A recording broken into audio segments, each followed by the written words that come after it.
Hello friends, welcome to Chetna classes learn mathematics type wise. ये एक ऐसा वीडियो है जो फुल चैप्टर आपको एक ही वीडियो में सिखा देगा, इसलिए इसे बार बार देखना ही होगा आपको। तो वीडियो के लास्ट तक बने रहिए। स्टार्ट करता हूं मैं। तो यहां पर देखिए, सबसे जो फर्स्ट टाइप हमारा है सेट और नॉट। इसके ऊपर आपको टेक्स्ट बुक में कौन सा क्वेश्चन है वो यहां पे मैंने लिख के दिया है। क्लियर है?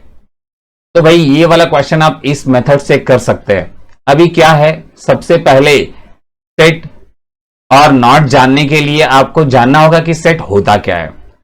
A collection of well defined object. आपने देखा कि हमारे पास ऑब्जेक्ट्स के कुछ कलेक्शन होंगे, वो भी वेल डिफाइंड होना चाहिए। अब आपके मन में ख्याल आ रहा होगा कि सर ये वेल डिफाइंड क्या होता है, कैसे समझें कि वेल डिफाइंड क्या है। तो मैं आपको बता दूं कि भाई आपके पास जो डेटा होता है वो टू कैटेगरीज का हो सकता है। एक तो हो सकता है क्वांटिटेटिव और एक हो सकता है क्वालिटेटिव। भाई क्वांटिटेटिव में हम क्वांटिटी की बात करेंगे, 10, 15, 16, 19, 1000, 2000, ओके। लेकिन क्वालिटेटिव में हम क्वालिटी की बात करेंगे, अच्छा है, बुरा है, गुड और बैड, ओके, एक्सीलेंट, स्कॉलर, ऐसे कुछ वर्ड्स उसमें यूज किए जाएंगे। तो ये हो जाता है रिलेटिव कॉन्सेप्ट। भाई रिलेटिव है, कैसे रिलेटिव मैं बताता हूं आपको। ये पर्सन टू पर्सन डिफर हो जाता है। कैसे हो सकता है आपको कोई क्वेश्चन, मैथमेटिक्स का क्वेश्चन इजी लग रहा हो, पर वही क्वेश्चन किसी और स्टूडेंट को डिफिकल्ट लग सकता है, इसलिए इसे रिलेटिव कॉन्सेप्ट भी कहा जाता है। क्लियर है? तो भाई स्टार्ट करते हैं। एक और बात जानते हैं कि ये एलिमेंट क्या है। Element, each object in a set. अब भाई आप जो यहां सेट की बात कर रहे हैं ना, उस सेट के अंदर जो भी आप लिखेंगे, जो भी कंटेंट्स आप लिखेंगे, वही कंटेंट आपका एलिमेंट कहलाएगा। तो अब समझते हैं कुछ छोटी मगर मोटी बातें। क्या है वो? Sets are denoted by capital letter. Set को आप हमेशा कैपिटल लेटर से ही डिनोट करेंगे, ठीक है, कैपिटल अल्फाबेट से। अब भाई ये capital alphabets A B C D X Y Z कुछ भी आप ले लीजिए, तब चलेगा, ठीक है। अब elements are denoted by small alphabet. Elements जानते हैं, छोटे छोटे अल्फाबेट, कैपिटल नहीं, स्मॉल वाले लेने, A B C D X Y Z कुछ भी लीजिए, पर स्मॉल अल्फाबेट से ही डिनोट किया जाता है। नाउ ये आप साइन देख रहे हैं, ये साइन किसके लिए है पता है? ये साइन रिप्रेजेंट करता है बिलोंग्स टू, या फिर आप कह सकते हैं इज एन एलिमेंट ऑफ। ये पूरा इतना लंबा लाइन आपको लर्न करके रखना है। ये एक सिंबल इतना कुछ रिप्रेजेंट करता है, is an element of. Element बताता है, ये बताता है कि ये पर्टिकुलर जो भी ऑब्जेक्ट है इस सेट से बिलोंग करता है या फिर उसका एलिमेंट है। नेक्स्ट, ये जब वही वाला साइन बना के आप उसको क्रॉस कर देंगे, कट कर देंगे, तो आप उसे कहेंगे डज नॉट बिलोंग टू। वो बिलोंग टू नहीं है उससे, यानी उसका एलिमेंट नहीं है, is not an element of. तो भाई आपने कुछ छोटी बातें तो सीख लिया। अब समझते हैं इसके ऊपर क्वेश्चन आपको एग्जाम में किस तरीके का पूछा जाएगा और उसे आप कैसे सॉल्व करेंगे। तो भाई ये जो वीडियो आप देख रहे हैं ना, इस वीडियो में आपको सम सॉल्व करके मैं नहीं दिखाने वाला, यहां केवल आपको सम सॉल्व कैसे करना है वो समझाने वाला हूं। फिर भाई जब हम आगे एक्सरसाइजेस करेंगे तो ये जो नॉलेज अब यहां पे सीखेंगे उसका यूज करेंगे। तो एग्जाम में कुछ ऐसे क्वेश्चन हो सकते हैं जैसा आप यहां पे देख रहे हैं स्क्रीन पे, collection of books in a library. भाई बुक्स की बात की जा रही है, बराबर है। आप क्या बुक जानते हैं लाइब्रेरी में कौन कौन सी है?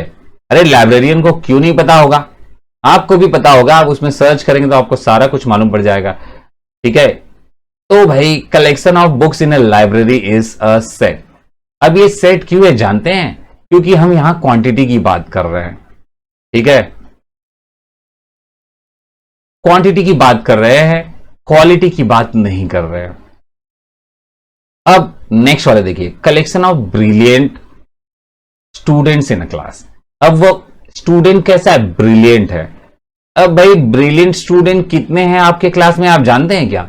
बिल्कुल नहीं जानते। हो सकता है आप जिसे ब्रिलियंट समझते हैं उसे कुछ भी नहीं आता हो, ठीक है, और कॉपी करके ब्रिलियंट बन गया हो। तो ब्रिलियंट स्टूडेंट पहचानना बहुत मुश्किल है। ये जानते हैं ये कैसा डेटा हो गया, क्वालिटेटिव डेटा हो गया, रिलेटिव डेटा हो गया, अलग अलग स्टूडेंट के लिए अलग अलग रूप से काम करता है। तो आप क्या लिखेंगे पता है, ब्रिलियंट स्टूडेंट, ब्रिलियंट स्टूडेंट जो है ना हमारा, इज अ रिलेटिव टर्म। जैसा मैंने आपको बताया था कि भाई यहां पे रिलेटिव टर्म इंपॉर्टेंट है ना, ये एक रिलेटिव टर्म है। तो जब भी ऐसा सम आप सॉल्व करेंगे तो आपको लिखने का बिल्कुल स्टाइल यही फॉलो करना है। स्टूडेंट क्या करते हैं, स्टाइल फॉलो नहीं करते, लिखने का कोई सिस्टम होता है उस सिस्टम को नहीं फॉलो करते, इसलिए उनके सम रॉन्ग हो जाते हैं। आपको ये सिस्टम यहां पे इस वीडियो में सीखना है। तो brilliant student is a relative term. आपने देखा कि ये कैसा टर्म है, एक रिलेटिव टर्म है ना, क्योंकि ब्रिलियंट वर्ड आ गया ना इसमें। Therefore the elements of this set cannot be well defined। तब आप कहेंगे कि भैया ये तो रिलेटिव टर्म है इसलिए वेल डिफाइंड नहीं है। Okay, see here well defined, you will have to show your data is relative, उसके बाद आप दिखाएंगे वेल डिफाइंड नहीं है नेक्स्ट लाइन में। तो element of this set can not be well defined, इसके वेल डिफाइंड एलिमेंट्स नहीं हो सकते। Therefore the collection of brilliant students, question नहीं लिख देना है भाई, अब तो लास्ट लाइन है, now it's last line, you will have to write the question और आगे लिख देना है इज नॉट अ सेट। तो इस तरीके के से आप ऐसे क्वेश्चंस को सॉल्व करेंगे। अब देखते हैं भाई कुछ ऐसे नंबर्स के बारे में हम बात करने जा रहे हैं जो हमेशा सेट होते हैं। Number, remember collection of number is always a set, ये बात हमेशा आपको याद रखनी है। क्या याद रखना है कि कलेक्शन ऑफ नंबर, जब भी नंबर्स की बात की जाएगी तो आपको दिमाग नहीं लगाना है, केवल मुंह चलाना है। यू विल हैव टू से कि भाई ये तो सेट है। आपको पता होना चाहिए कि भाई एन नेचुरल नंबर्स रिप्रेजेंट करता है। ओके, कैसे नंबर्स का सेट है ये, नेचुरल नंबर्स का, और W जो है ये होल नंबर्स का सेट है। वैसे ही I फॉर इंटीजर्स, इंटीजर्स का सेट है। और भाई रेशनल नंबर्स Q से रिप्रेजेंट किया जाता है और रियल नंबर्स R से रिप्रेजेंट किए जाते हैं। अब आपके मन में ख्याल आ रहा होगा कि सर ये सब नाम तो आपने बता दिया, ये होता क्या है। नेचुरल नंबर्स याद रखिए काउंटिंग नंबर्स होते हैं, ये हमेशा 1 से स्टार्ट होते हैं, नेगेटिव नहीं होता इसमें, हमेशा 1 से स्टार्ट होगा और आगे जाएगा। Next one is whole numbers. Whole number जो होता है नेचुरल नंबर से थोड़ा सा बड़ा है, बस उसमें एक और नंबर आपको इंक्लूड कर देना है, 0। उसके बाद इंटीजर्स है, इंटीजर्स में all positive, all negative and 0। लेकिन आप देख पा रहे हैं यहां पे फ्रैक्शंस इंक्लूडेड नहीं है।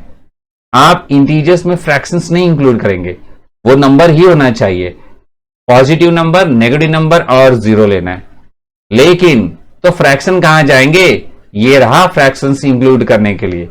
तो जो रेशनल नंबर है उसमें आपका नेचुरल नंबर भी इंक्लूड होता है, होल नंबर्स भी आते हैं इसी में, इंटीजर्स भी आते हैं, और आपका फ्रैक्शन और डेसिमल नंबर्स दोनों भी यहां पे इंक्लूडेड है।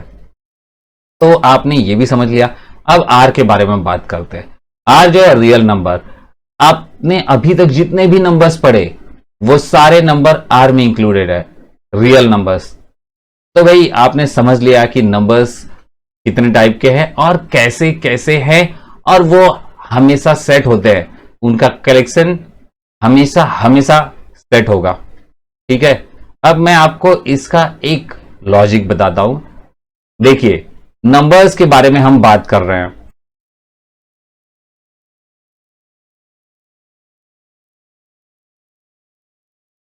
Real numbers and imaginary numbers. ठीक है, नंबर्स को 2 पार्ट में बांटा गया है, रियल और इमेजिनरी। अब आप सोचेंगे कि सर ये इमेजिनरी नंबर्स क्या होते हैं। तो इमेजिनरी नंबर्स आप जब 11th में जाएंगे तो आपको सिखाया जाएगा कि ये इमेजिनरी नंबर्स क्या है। रियल नंबर्स के तो आप पार्ट्स को समझ लिए कि भाई इसमें कौन कौन से पार्ट आते हैं। तो इसको देखा आपने कि इसको अलग अलग पार्ट्स में बांटा गया है और वो कौन सा है? Natural numbers, whole numbers, integers and last one कौन सा? क्यू। अब भाई क्यू में क्या क्या इंक्लूडेड है आपको मैंने बताया था। क्यू में तो नेचुरल नंबर भी है, फ्रैक्शंस भी हैं, सब कुछ है। तो इस तरीके से ये नंबर्स के बारे में हमारा डिस्कशन हो गया और आपने सीखा कि नंबर के बारे में जब भी बात की जाएगी, उसके कलेक्शन के बारे में बात की जाएगी तो वो हमेशा हमेशा सेट होगा। अब आगे बढ़ते हैं। टाइप टू मैंने जैसा कि बताया था आपको, इसमें आपको क्या सीखना है? You will have to learn writing and reading sets. तो first let's learn writing sets. सीखते हैं कि भाई आप सेट को कैसे लिखेंगे। तो मैंने आपको बताया था कि भाई इसमें 2 मेथड्स है। First one is listing method या फिर रोस्टर फॉर्म, और दूसरा जो होता है वो रूल मेथड है या फिर सेट बिल्डर फॉर्म है। तो पहले वालों को देखते हैं। ये जो क्वेश्चंस आप देख रहे हैं इस पे बेस्ड है। ये आइडिया सीखने के बाद ये क्वेश्चन आप सॉल्व कर पाएंगे। Steps, just make the list of elements. भाई इसको सॉल्व कैसे किया जाए? कुछ नहीं करना है, खाली आपको एक लिस्ट बना देनी है। लिस्ट समझते हैं ना? केवल एक लिस्ट बनाना है और ये सम आपका हो गया सॉल्व। तो लिस्ट कैसे बनेगी, चलिए उसके बारे में बात करते हैं। कुछ एग्जांपल्स देखते हैं। जैसे डेज ऑफ अ वीक, ये आपका क्वेश्चन दिया हुआ है। इस क्वेश्चन को देखते ही आपके दिमाग में लिस्ट आ रही होगी संडे मंडे, इजंट इट? तो लिखने का तरीका कैसा होगा? एग्जाम में जब आपको सॉल्व करना है तो पहले यहां सोल्यूशन लिखना है, उसके बाद ये पूरा क्वेश्चन एज इट इज लिख लेना है, उसके बाद यूजिंग लिस्टिंग मेथड ऐसा लिखेंगे। बाय यूजिंग लिस्टिंग मेथड भी आप लिख सकते हैं, या फिर इन लिस्टिंग मेथड ऐसा भी लिख सकते हैं, या फिर इन लिस्टिंग फॉर्म, कुछ भी लिखिए, सब राइट है। तो हम लोग बात करते हैं इसके बारे में, इसको सॉल्व कैसे करेंगे। आपको मैंने सिखाया था कि कभी भी आप कोई भी सेट लिखेंगे तो वहां पे सेट का नेम लिखना है। अपनी मर्जी से कोई भी कैपिटल लेटर में अल्फाबेट ले सकते हैं आप, और भाई कर्ली ब्रैकेट का यूज करना है आपको, ठीक है।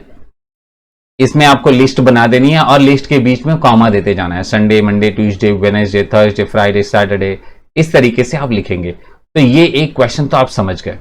नेक्स्ट वाला देखिए, B, X such that X is a prime number between 1 and 10। इन्होंने क्या कहा है? आपको प्राइम नंबर्स लिखने हैं, वो भी 1 और 10 के बीच के नंबर्स है।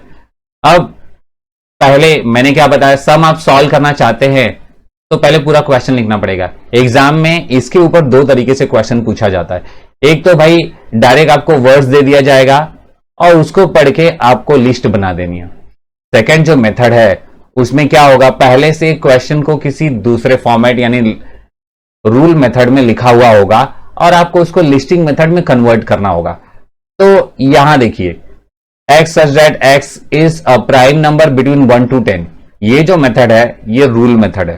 क्लियर है? यानी मेथड नंबर 2 में लिखा हुआ है और आपको इसे मेथड नंबर 1 में कन्वर्ट करने के लिए कहा जाएगा। यूजिंग लिस्टिंग मेथड आप लिखेंगे बी इज इक्वल टू, जरा सोचिए 1 से 10 के बीच में कौन कौन से प्राइम नंबर। भाई प्राइम नंबर नहीं जानते आप? प्राइम नंबर का मतलब होता है ऐसा नंबर जो किसी से भी डिविजिबल नहीं है, ठीक है। तो 2, 3, 5, 7 ऐसे तो बहुत सारे हैं, 11, 13, 19, बट ये सब आपको यहां पे नहीं लेना है क्योंकि हमें बात कही गई है 1 to 10 के बीच में, है ना। 1 to 10 के बीच में क्या आएगा? 2, 3, 5 आएगा, 7 आएगा, है कि नहीं? 11 नहीं आएगा क्योंकि 10 के बाद हो गया, और 1 भी आपको नहीं लेना है। 1 is neither prime nor composite. तो ये सम तो आप समझ गए। लिखने का पैटर्न आप देख लीजिए और कभी भी सम सॉल्व कीजिए तो यही पैटर्न फॉलो कीजिए।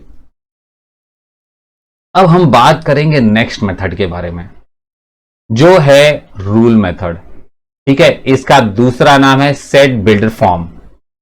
तो देखिए, इस रूल पे जो डिपेंड क्वेश्चंस है वो ये हैं। स्टेप्स क्या फॉलो करना है जब आप सम सॉल्व करेंगे? तो सबसे पहले आपको एजम्पशन लिखना है, ठीक है। इसमें 2 टाइप्स के क्वेश्चन एग्जाम में हो सकते हैं। एक तो आपको कैसा दिया रहेगा, बहुत ही सिंपल होगा, एज्यूम कर लेना है, फिर इज अ ये वाला वर्ड यूज करना है, ऑफ द या फिर इन द ये वर्ड आप यूज करेंगे और आंसर बना लेंगे। ठीक है, नेम ऑफ सिंगल एलिमेंट, और कुछ बातें याद रखनी है वो आप ध्यान दे दिए तो आप सम कर लेंगे। सिंगल एलिमेंट और उनसे जो ग्रुप बनता है उसे क्या कहते हैं वो आपको सोचना है। जैसे डेज ऑफ अ वीक, ये आपका फर्स्ट क्वेश्चन, सपोज इसको आपको रूल मेथड में कन्वर्ट करने के लिए कहा गया है। तो अब जब आप इसे रूल मेथड में कन्वर्ट करेंगे तो यूजिंग रूल मेथड यहां पे लिखने के बाद पहले क्वेश्चन लिखेंगे, फिर यूजिंग रूल मेथड लिखेंगे और फिर उसका नेम दे देंगे, जैसा कि हमने डिस्कस किया था, इसका कोई ना कोई नाम तो देना ही होगा। Is equal to X such that X. अब आपके मन में ख्याल आ रहा होगा सर ये क्या है। आप कभी भी इसका आंसर लिखेंगे तो सबसे फर्स्ट स्टेप होगा एज्यूम करना, एजम्पशन। तो ये हम x such that x assume कर रहे हैं। उसके बाद आपको लिखना है इज अ। तो देखिए यहां पे मैंने क्या लिखा, इज अ। अब सिंगल एलिमेंट के बारे में बात करना है। यहां पे किसके बारे में बात हो रही है, जरा देखिए, डेज के बारे में बात हो रही है। पर सिंगल एलिमेंट क्या होगा, डे होगा। तो इज अ डे। उसके बाद आपको लिखना है ऑफ द, तो ऑफ द लिख दिया। अब पूरे इनका सबको मिला देंगे आप तो वीक बन जाएगा। यहां तो आपको डायरेक्टली दे दिया, पर किसी किसी क्वेश्चन में आपको दिमाग लगाना पड़ सकता है कि उसका जब आप ग्रुप बनाएंगे तो क्या बनेगा। क्लियर है? तो यहां पे ग्रुप तो वीक बन रहा है इसलिए आपने वीक लिख लिया। अब ये वाला सम हो गया आपका। नेक्स्ट वाला देखिए, कुछ इस तरीके से मैथमेटिकल फॉर्मेट में दिया हुआ है, जो कि आप देख रहे हैं तो आपको दिखाई दे रहा है कि भाई ये तो टेबल है। This is the table of 5, isn't it? So what you will have to do, solution जब आप लिखेंगे सबसे पहला स्टेप आपका क्या है, आपको क्वेश्चन लिख लेना है।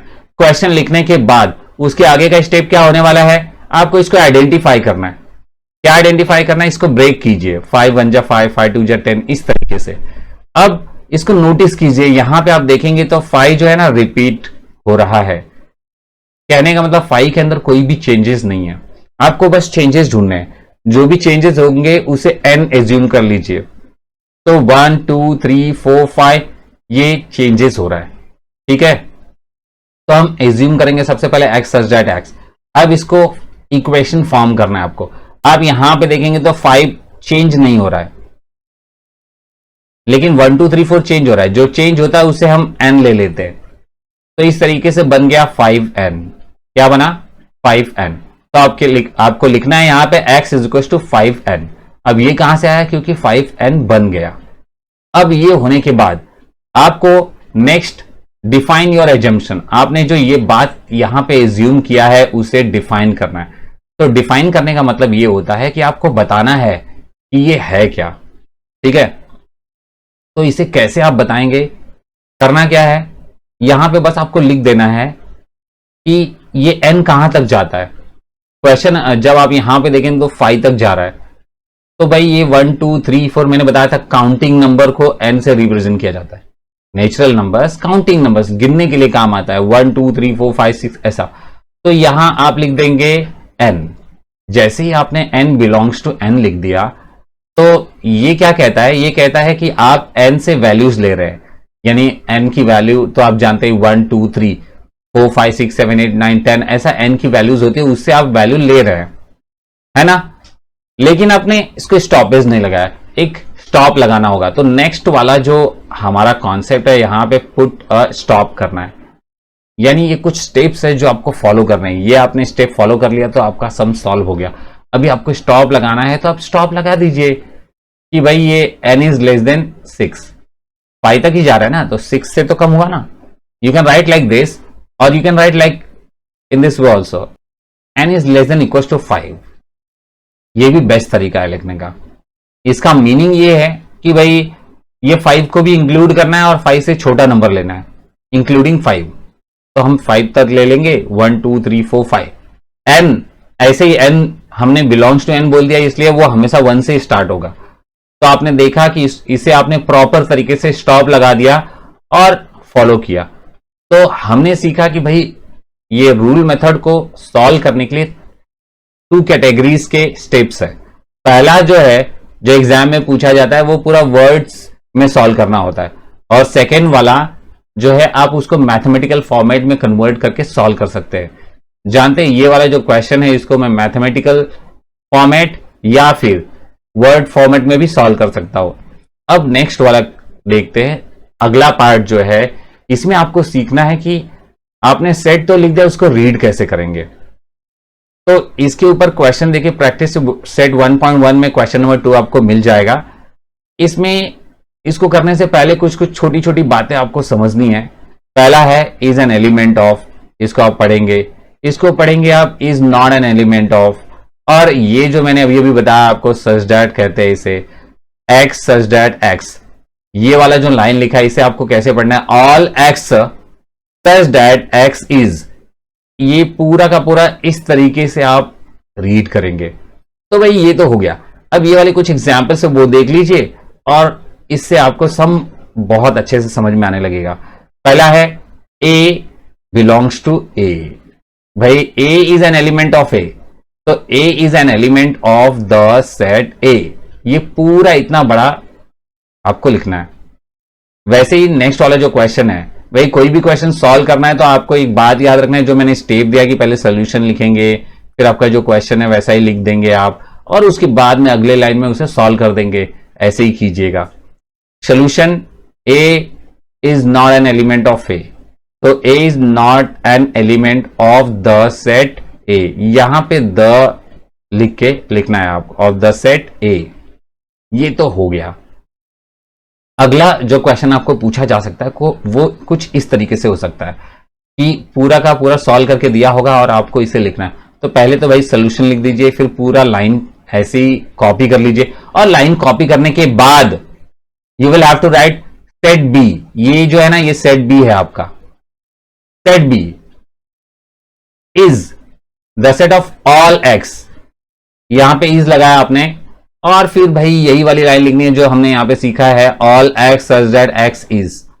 तो is the set of all X such that X is. मैंने बताया था कि ये तो भाई पूरा इसके लिए लिखना ही है। अब ये आप क्वेश्चन से ही लाइन छाप देंगे, है ना। आगे की जो लाइन है आपको दिमाग नहीं लगाना है, यहां से देख के लिख देना है। तो is a prime number between 1 and 10। पूरा का पूरा आपने ऐसे ही कॉपी कर दिया क्वेश्चन में से। यहां पे क्वेश्चन में हमने लिया है ना सेम टू सेम, तो वही आप कॉपी कर देंगे और इस तरीके से आपका ये सोल्यूशन हो जाएगा। बहुत ही आसान टाइप है, रीडिंग तो बहुत ही सिंपल है। और पता है आपको, ये 3 क्वेश्चन मैंने करा दिया ना, ये टोटल 3 क्वेश्चंस करने के बाद अब कोई भी सम सॉल्व कर पाएंगे इस कैटेगरी का। और यहां जो हमने सीखा ये रूल मेथड, और भाई ये जो सीखा लिस्टिंग मेथड, इसकी प्रैक्टिस बार बार कर लीजिए, क्योंकि इसके ऊपर बहुत ही अच्छे अच्छे क्वेश्चंस आते हैं। अब आगे बढ़ते हैं। अगला जो हमारा टाइप है वो है टाइप्स ऑफ सेट्स के ऊपर। कितने टाइप्स के सेट्स होते हैं, वो कैसे पहचानते हैं, वो आप यहां पे सीखेंगे, और कौन सी वर्डिंग लिखनी होती है। अब देखिए, इसके लिए मैंने यहां पे लिखा है कि एग्जाम्पल्स में ही दिया हुआ है ये क्वेश्चन, किसी भी प्रैक्टिस सेट या फिर एक्सरसाइज में नहीं दिया हुआ है। तो भाई ये तो बात समझ गए आप। यहां देखिए लर्न, ये जो लाइंस आप देख रहे हैं, ये लाइन आपको लर्न करना है। जैसे हिस्ट्री ज्योग्राफी आप लर्न करते हैं ना, वैसे मैथमेटिक्स में भी कुछ लाइंस होती है जिनको नहीं लर्न करेंगे तो लिखेंगे क्या। तो ये लाइन आप वहां पे लर्न करेंगे। There is only 1 element in set A. There is only 1 element. भाई एक ही एलिमेंट होगा तो ये लिखिएगा। There are more than 1 elements in set A. जब एक से ज्यादा एलिमेंट रहेगा तो ये लिख दीजिएगा। There is no element in set A. Set A में कोई भी एलिमेंट नहीं है। ये कब लिखेंगे आप, जब कोई भी एलिमेंट ना हो और आपका ब्रैकेट जो है बिल्कुल खाली पड़ा हो, ब्रैकेट के अंदर कुछ भी नहीं है, तो ये लाइन आपको लिखनी है। तो इस तरीके से आपने सीखा कि ये जो 3 लाइंस हैं ये आपको लर्न करना है, और ये बहुत बहुत बहुत ज्यादा इंपॉर्टेंट है। अब कुछ एग्जाम्पल्स देखते हैं जिससे आपको ये बात समझ में आ जाएगी कि मैंने वैसा क्यों लिख के दिया है और लर्न करने के लिए क्यों कह रहा हूं। अब सपोज ये क्वेश्चन आपको इस तरीके से एग्जाम में पूछा गया, और ये वाला क्वेश्चन कुछ इस तरीके से। भाई you can see here you are having mathematical equation, और यहां पे भी। तो ये दोनों मैथमेटिकल इक्वेशन को सॉल्व कर लीजिए, और सॉल्व करने के बाद तो हो जाएगा सम सॉल्व। पहले आपको क्वेश्चंस कॉपी करने हैं, एंड कॉपी करने के बाद उसका मैथमेटिकल पार्ट जो अंदर है उसे आपको बाहर निकालना है। तो आपने इसे बाहर निकाला, सिंस करके लिख दिया कुछ इस तरीके से। एंड उसके बाद आप देख रहे हैं यहां पे रूट है। रूट उस साइड जाएगा तो स्क्वायर बन जाएगा, और वैसे ही यहां पे स्क्वायर है, स्क्वायर जब उस साइड जाएगा ना तो स्क्वायर रूट बनेगा। लेकिन याद रखिए स्क्वायर रूट हमेशा पॉजिटिव और नेगेटिव दोनों होता है, तो यहां पे स्क्वायर रूट हम लिखेंगे पॉजिटिव और नेगेटिव। तो ये तो आपने कर लिया। अब मैं आपको बताता हूं, पॉजिटिव और नेगेटिव दोनों भी लिखा, जब इसका स्क्वायर लेंगे 256 आ जाएगा बराबर। स्क्वायर कैसे निकालते हैं, 16 मल्टीप्लाई बाय 16 कीजिए, 256 मिल जाएगा आपको, ये स्क्वायर होता है। तो यहां पे आप लिख लेंगे इस तरीके से, बहुत ही सिंपल है, आसानी से आप कर सकते हैं सॉल्व। मतलब ये जो वैल्यू एक्स की निकलती है ना, ये वाली वैल्यू आपको ए के अंदर डाल देना होता है। तो भाई ए लिखा आपने और करली ब्रैकेट में ये आंसर आप लिख देंगे। अब यहां पे कितने एलिमेंट है काउंट कीजिए। आप ऐसा नहीं काउंट कर सकते 2, 5 और 6 अलग अलग तीन है, एक ही है 256। क्लियर। तो यहां पे 1 एलिमेंट है ना, तो लिखना है there is only 1 element in set A. आपने देखा ये लाइन किस लिए काम आ रही है, जो मैंने लर्न करने के लिए कहा, ये लाइन आप यहां पे यूज करने वाले हैं। तो यूज आप यहां पे करेंगे और लिखेंगे कि there is only 1 element in set A. भाई एक ही एलिमेंट है, तो ये सिंगलटन हुआ कि नहीं, हो गया singleton. Set A is a singleton set. तो ये आपने कर डाला। अब नेक्स्ट वाला देख लीजिए। नेक्स्ट वाले में क्या है, यहां पे आपको स्क्वायर दिया था, आप उसको अपोजिट साइड लेके जाएंगे, स्क्वायर रूट हो जाएगा +-6 आ जाएगा। मैंने बताया कि स्क्वायर रूट जो होता है पॉजिटिव और नेगेटिव दोनों भी होता है। तो ये लिख लेंगे आप, सिंस करके लिखना है देयर आर मोर देन, क्योंकि एक से ज्यादा है ना, there are more than 1 elements in set B. Set B में भाई एक से ज्यादा एलिमेंट है, और जब ये एक से ज्यादा एलिमेंट है तो सिंगलटन कैसे हुआ, नहीं हुआ ना। Therefore set B is not a singleton set. तो ये वाला टाइप आपने सीख लिया कि सिंगलटन किस तरीके से दिखाना है। अब आगे बढ़ते हैं। अब हम बात करेंगे एम्प्टी सेट के बारे में। अरे भाई एम्प्टी सेट है, खाली पड़ा हुआ है, अंदर कुछ भी नहीं है, ब्रैकेट पूरा का पूरा खाली है। इसके ऊपर कुछ क्वेश्चंस देखिए, ये वाले क्वेश्चंस हैं जो आपके टेक्स्ट बुक में दिए हुए हैं। आपको लर्न यहां पे करना है there is an element in set A, ये एक लाइन लर्न करनी है। There are more than 1 elements in set A, ये वाली लाइन भी लर्न करनी है। There is no element in set A, और सेट ए में कोई भी एलिमेंट नहीं है। ये 3 लाइन आप लर्न कर लीजिए भाई, तो ये सम आप सॉल्व कर पाएंगे। जैसे एग्जाम्पल देखिए, मैं बताता हूं यहां पे एग्जाम्पल में आपको। एग्जाम्पल आप देखेंगे क्वेश्चन में दिया है a set of all even prime numbers. बताइए इवन प्राइम नंबर होता है कोई? यस होता है। कितने होते हैं? बस एक ही है सर, 2 है। A set of all even prime numbers, तो ये मैंने पहले क्वेश्चन लिख दिया जैसा कि आपको लिखना होता है। And after writing this we will have to write about even prime numbers. तो हम बताएंगे since 2 is the only number, भाई 2 एक अकेला नंबर ऐसा है which is even as well as prime, जो कि इवन भी है एंड प्राइम भी है। तो आपने समझ लिया कि भाई इसमें खाली 2 लिखना है आपको, तो a इज इक्वल टू 2 लिख दिया। ये पार्ट तो हो गया। अब रही बात, ये लाइन में से कौन सी लाइन सूट करती है वो लिख दीजिए। There is an element in set A, पहली वाली लाइन, क्योंकि 1 एलिमेंट इसके अंदर है इसलिए फर्स्ट वाली लाइन आप लर्न किया हुआ लिख लेंगे।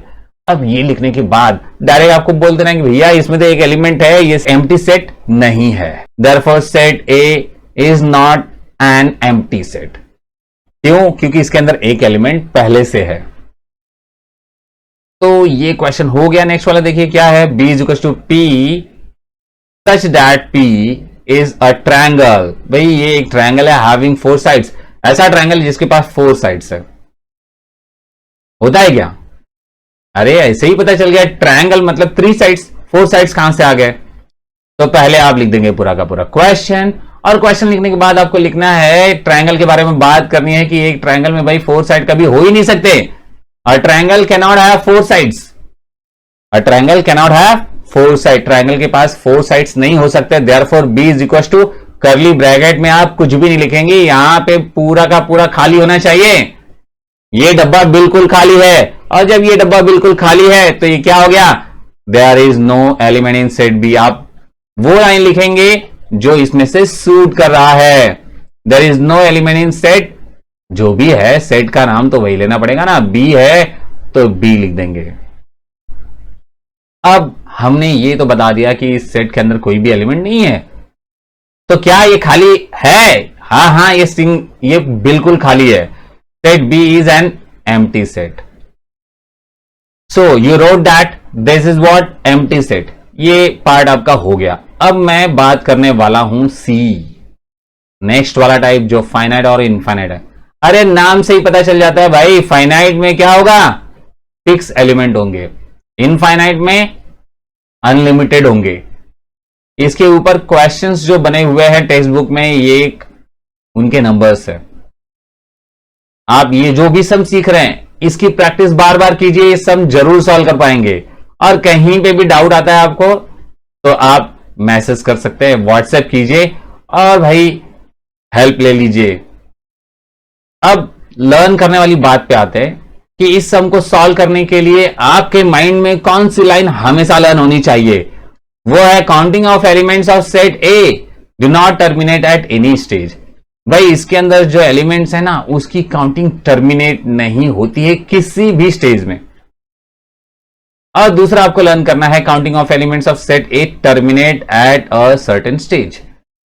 एक स्टेज पे जाके उसकी एलिमेंट की काउंटिंग रुक जाती है। ये दो लाइन आपने लर्न कर लिया, मतलब ये सम सॉल्व कर सकते हैं।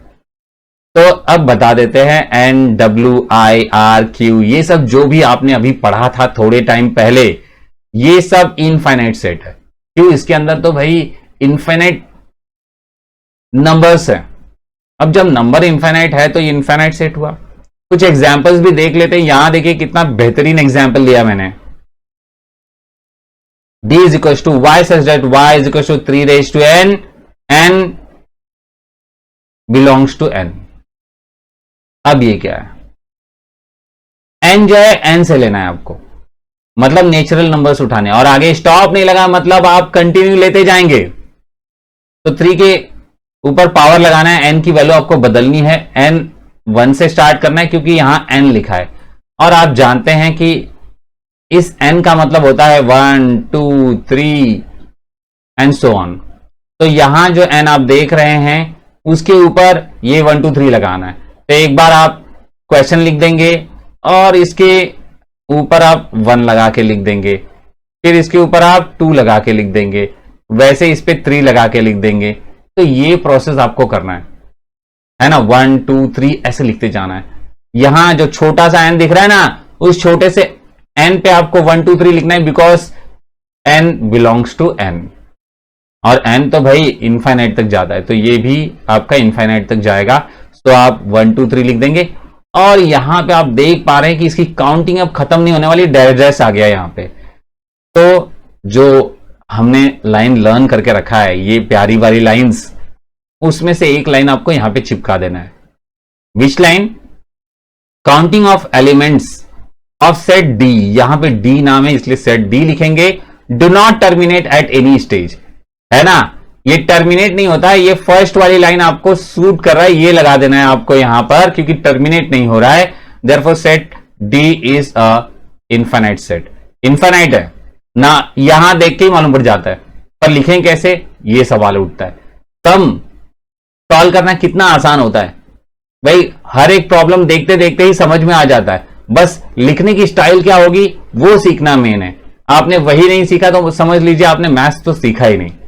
मैथ्स में रखा गया है, कुछ छोटे छोटे ऑपरेशंस हैं जो एक बार हम सीखते हैं तो हमेशा के लिए सीख जाते हैं, लेकिन सबसे बड़ी बात यह होती है कि उसको लिखे कैसे, उसको रिप्रेजेंट कैसे करें, ये सबसे बड़ा सवाल है। और ये सीख लिया आपने तो आपका मैथ्स हो गया, समझ लीजिए। नेक्स्ट वन देख लीजिए। अगला जो हमारा क्वेश्चन है कुछ इस तरीके से 101 102 ऐसे ही करते करते 1000 तक आपको पहुंचना है। तो भाई यहां पे स्टॉप तो देख रहे हैं ना आप, कहीं पे जाके आपकी काउंटिंग खत्म हो जाती है। तो क्वेश्चन लिखेंगे और वो काउंटिंग वाली लाइन लिख देंगे, प्यारी वाली लाइन जो आपने लर्न करके रखा है, counting of the elements of set B, ये सेट बी है, terminates at a certain stage, किसी स्टेज पे जाके इसकी काउंटिंग रुक जाती है। ये वाली आपको लाइन लर्न करके रखनी है, याद रखिए। Therefore set B is a finite set.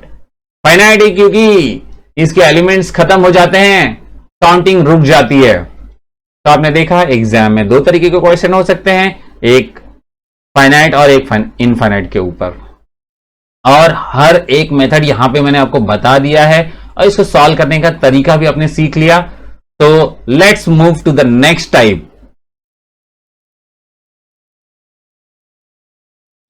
Now in this type, there are subset, universal set and Venn diagram, three different categories. तो एक एक के बारे में बात कर लेते हैं और सीखते हैं कि क्या है. पहले सबसेट के बारे में बताता हूं. सबसेट क्या है और उससे रिलेटेड क्वेश्चंस देखिए प्रैक्टिस सेट में भी है और प्रॉब्लम सेट में भी है. ये क्वेश्चंस आप सॉल्व कर सकते हैं ये सीखने के बाद. लर्न, यहां पे भी कुछ ऐसी बातें हैं जो आपको लर्न करनी है. क्या लर्न करना है? Every element of set B is also an element of set A. समझे? Every element of set B is also an element of set A. B is subset of A. तो B भाई subset हो गया A का. B is subset of A. इसका मतलब समझ रहे हैं क्या? B यहां पे बन गया बेटा और A बन गया बाप. Isn't it? अरे ये पिताजी हो गए हैं एंड ये हो गया उनका सन. फादर एंड सन का रिलेशनशिप यहां पे हो गया. तो लेट्स टॉक अबाउट दिस थोड़ा डिटेल में. यहां पे एक एग्जांपल मैं बताता हूं. एक क्वेश्चन है छोटा सा जिसका जवाब देखिए क्या होगा. क्या है क्वेश्चन? ए बी का बाप है. देखते हैं. ए जो है वो बी का बाप है ना, पर बी ए का बेटा नहीं है. जरा सोचिए. सोचने वाला क्वेश्चन है. कुछ इस तरीके की कहानी है. ये ए जो है वो पापा हैं, समझे? ए बी का बाप है लेकिन बी ए का बेटा नहीं है. तो क्या है? सिंपल है, बेटी है. अरे बेटी भी होगी तो भी तो ये पापा कहलाएंगे. तो let's move to the question now. Example देखने वाले हम. एग्जाम्पल से पहले कुछ बातें यहां पे जो इंपॉर्टेंट है वो सीख लेते हैं. देखिए क्या कहा गया है. सबसेट के बारे में बात कर रहा हूं. Every set is a subset of itself. हर सेट अपना खुद का सेट भी होता है, समझे? A is subset of A. A is also subset of A. Second, empty set. Empty set आपने सीखा ना. अरे यार वो खाली वाला डब्बा, ये करली ब्रैकेट है, अंदर कुछ भी नहीं है, ये हो गया आपका एम्प्टी सेट. और जो ये एम्प्टी सेट है, ये जो एम्प्टी है, ये तो सबका सेट सबसेट है. कैसे? खाली है. आप करली ब्रैकेट तो हर एक क्वेश्चन में लगाते हैं, इसलिए सबसेट हो गया ये ऑफ एवरी सेट. यहां पे सेट ए है, ये उसका सबसेट है. तो एम्प्टी सेट जो होता है वो हर एक सेट का क्या होता है? सबसेट होता है. नाउ ए एंड बी जब इक्वल होंगे, भाई ए और जो बी है वो दोनों सेम है, इक्वल है. इक्वल है तो ए का सबसेट बी और बी का सबसेट ए हो गया, है कि नहीं? हो गया ना. ए का सबसेट बी एंड बी का सबसेट ए हो गया. ये इसके कुछ प्रॉपर्टीज है ये जो आप सीख रहे हैं. If A is subset of B, A B का बेटा है. B subset of A, B A का बेटा है. तो भाई दोनों इक्वल हैं, है कि नहीं? Isn't it? बेटा है ऐसा वर्ड नहीं सोचिए, ये तो आपको समझने के लिए बताया मैंने. A is subset of B and B is subset of A. Have you understood? So दोनों इक्वल हो जाएगा. Now the next thing, let's solve this question now. First one, पहला अब आप देखेंगे क्या दिया हुआ है. P is equal to x such that x is a square root of 25. आप जानते हैं सबसे पहले कोई भी सम सॉल्व करना है तो क्वेश्चन आपको लिख देना है एज इट इज. उसके बाद अब यहां पे ये लिस्टिंग मेथड में आप लिखने वाले हैं. कौन से मेथड में जाने वाले? Listing method. अब लिस्टिंग मेथड में जब आप जाएंगे तो आपको क्या लिखना है?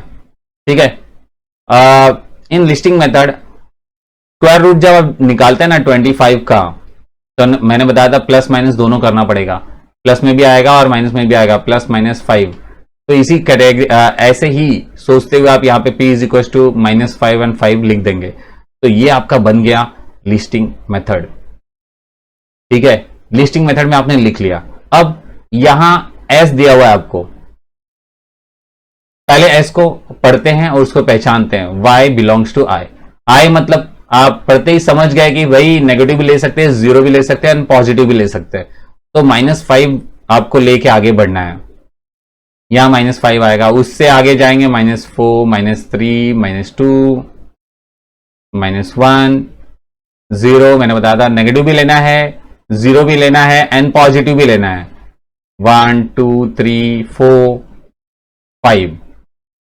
यहां लिखा है कि आपको 5 से स्टार्ट करना है और 5 पे जाके एंड करना है और बीच के सारे नंबर्स लिखने हैं। तो हमने लिख दिया ना यहां पे। यही आपको लिस्टिंग मेथड जब लिखेंगे ना तो s is equal to this ऐसा करके लिख देना है। तो आपने यहां पे p निकाल लिया, नेक्स्ट आपने s निकाल लिया। जब ये दोनों आपने निकाला तो आपको देखना है कि कौन किसका बेटा है, किसका सबसेट है। तो p यहां पे 5 -5 और 5 है, इसके पास तो बहुत सारे एलिमेंट है लेकिन ये भी है, तो p के सारे एलिमेंट s में है।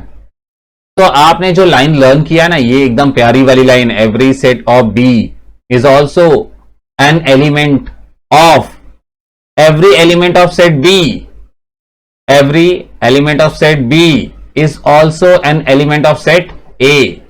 ये चीज यहां पे आपको लिखनी है। Since every element of set T is also an element of set S, क्योंकि यहां पे P और S है और P का सारा एलिमेंट आप यहां पे ढूंढ पा रहे हैं, मिल जा रहा है आपको, इसलिए every element of set P is also an element of set S। ये लाइन आपको लर्न करनी है। Therefore P is subset of S।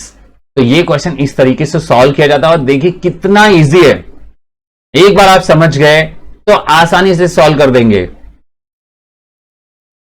Next question कुछ इस तरीके से आपसे पूछा जा सकता है। यहां क्या बोलता है, देखिए x की वैल्यू दे दिया, x इज इक्वल टू 1 2 3, और इन्होंने क्या कहा कि भाई आप सबसेट के बारे में तो जान ही गए हैं, right all the possible subsets, जितने भी सबसेट आप बना सकते हैं सब लिखिए, है ना, सारे के सारे लिखने हैं आपको।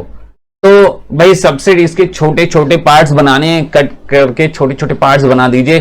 तो कैसा लिखेंगे, ऑल पॉसिबल से पहले तो क्वेश्चन लिखेंगे जैसा मैंने बताया, फिर ऑल पॉसिबल ये वाली लाइन लिख देंगे आप। अब ये लाइन लिखने के बाद अगला जो स्टेप होने वाला है आपका, एक बार तो खाली ब्रैकेट ले लीजिए, ओनली ब्रैकेट, जैसा कि मैंने आपको बताया था कि जो एम्प्टी सेट होता है वो भी सबसेट होता है। तो यहां पे आपने वो ले लिया। अब उसके बाद एक बार 1 ले लीजिए, एक बार 2 ले लीजिए, एक बार 3 ले लीजिए, फिर 1 2 2 3 1 3 और 1 2 3, इस तरीके से आप इसे लिखेंगे और ये हो गया हमारा ऑल पॉसिबल सबसेट। इससे ज्यादा सबसेट आप नहीं बना पाएंगे।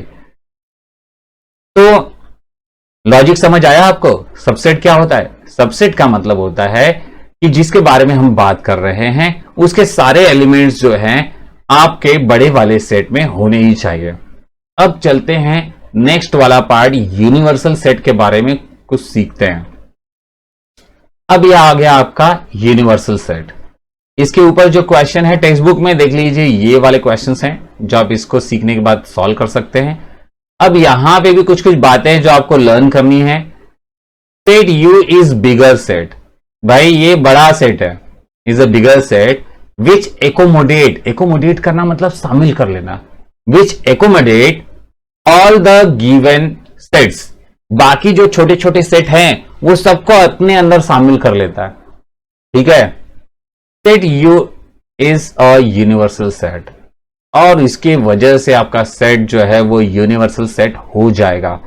तो इस तरीके से कुछ वहां आपको लिखना है जब आप सम सॉल्व करेंगे। ये लाइन आपको हमेशा लर्न करके रखनी है। याद रखिए, जितना भी मैंने लाइन लर्न करके रखने के लिए कहा है उसे नोटबुक में लिखिए और उसे लर्न कीजिए। एग्जाम्पल्स देखते हैं। हमारा पहला एग्जाम्पल है A is equal to A B C A and C B. अब देखिए ऐसा कौन सा एलिमेंट है जो बाकी सबको अपने अंदर शामिल कर लेता है। बड़ी मछली कौन सी है जो छोटी छोटी मछलियों को खा जाती है? तो ये ए ऐसी मछली है जो इन छोटी छोटी मछलियों को खा जा रही है। देखो इसमें ए भी है, सी और बी दोनों भी है, ये रहा सी भी। तो कहने का मतलब इसके अंदर आप बी भी ढूंढ पा रहे हैं और इसके अंदर सी को भी ढूंढ पा रहे हैं। तो ए बी सी मैंने लिख दिया। अब वो प्यारी वाली लाइन जो आपने लर्न किया है, set A is bigger, is a bigger set, ये बड़ा सेट है। विच एकोमोडेट, जो इन लोगों को भी शामिल कर लेता है। ऑल द गिवन सेट्स, बाकी के जो भी गिवन सेट्स हैं सबको अपने अंदर शामिल कर पा रहा है। ठीक है, जब इसने शामिल किया तो set A is universal set. तो इस तरीके से आपको पता चल गया कि भाई ये वाला जो सेट है वो यूनिवर्सल सेट है। इजी है ना, काफी इजी है, बस इतना ही सॉल्व करना होता है इसमें। एक्चुअली जो फर्स्ट चैप्टर है ना बहुत आसान है, बस आपको इसका लॉजिक समझ आ जाए ना तो समझ लीजिए आपने ये चैप्टर खत्म कर लिया है। अब मैं वेन डायग्राम के बारे में डिस्कस करूंगा। वेन डायग्राम के ऊपर देखिए ये कुछ क्वेश्चंस है जो सॉल्व करने हैं आपको। अब आते हैं जॉन वेन के बारे में बात करते हैं। ये जो देख रहे हैं आप, ये जॉन वेन है, इज द फर्स्ट मैथमेटिशियन, ये पहले मैथमेटिशियन है who gave the mathematical form to logic and probability. इन्होंने लॉजिक और प्रोबेबिलिटी जैसे चैप्टर्स बनाए हैं। ये चैप्टर आप आगे चल के सीखेंगे, ठीक है। ये लॉजिक चैप्टर आप 12th में सीखने वाले हैं और प्रोबेबिलिटी तो भाई आपको 10th में ही मिल जाएगा। अब आगे देखते हैं, जो आपके जॉन वेन हैं वो ब्रिटिश के हैं, ठीक है ना। इन्होंने पहली बार was the first to use closed figure. जैसा कि फिगर के बारे में बात करने वाले हैं, कौन से फिगर, ट्रायंगल, रेक्टेंगल, सर्कल, ऐसे फिगर्स पहली बार इन्होंने इस्तेमाल किए टू रिप्रेजेंट सेट, इस सेट को रिप्रेजेंट करने के लिए, जो आप सेट चैप्टर पढ़ रहे हैं उसके लिए। तो आइए देखते हैं कैसे सॉल्व किया जाता है। You can draw any figure, भाई इसमें से आप कोई भी फिगर बना सकते हैं, आपकी मर्जी। And put the elements in it, और उसके अंदर सारे के सारे एलिमेंट आप लिख सकते हैं जो भी आपको क्वेश्चन दिया है वो। अब यहां कुछ एग्जाम्पल मैं आपको सिखा देता हूं जिससे आपको वेन डायग्राम बनाने तो जरूर आ जाएगा। यहां देखिए क्वेश्चन में बोला जा रहा है आपको कि ड्रॉ वेन डायग्राम, एक वेन डायग्राम बनाइए showing the subset relation of the following set. भाई ये ए बी सी, ये आपका 3 सेट्स दिया हुआ है।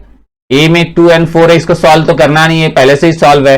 बी वाला देखिए 2n, जैसा कि मैंने एक सम में आपको सिखाया था, ऊपर n दे दिया है और n बोला है 5 से छोटा लेना है आपको, n से स्टार्ट करना है, मतलब 1 2 3 4 होगा। तो एक बार 1, एक बार 2 3 4 तक ही लेंगे, 5 आप नहीं ले सकते क्योंकि इन्होंने मना कर दिया है। इन्होंने बोला 5 से छोटा नंबर लेना है आपको, 4 तक। तो यहां देखिए मैंने 2 ले लिया, 2 3 4 ले लिया, क्योंकि 4 तक ही आप n की वैल्यू दे सकते हैं, isn't it?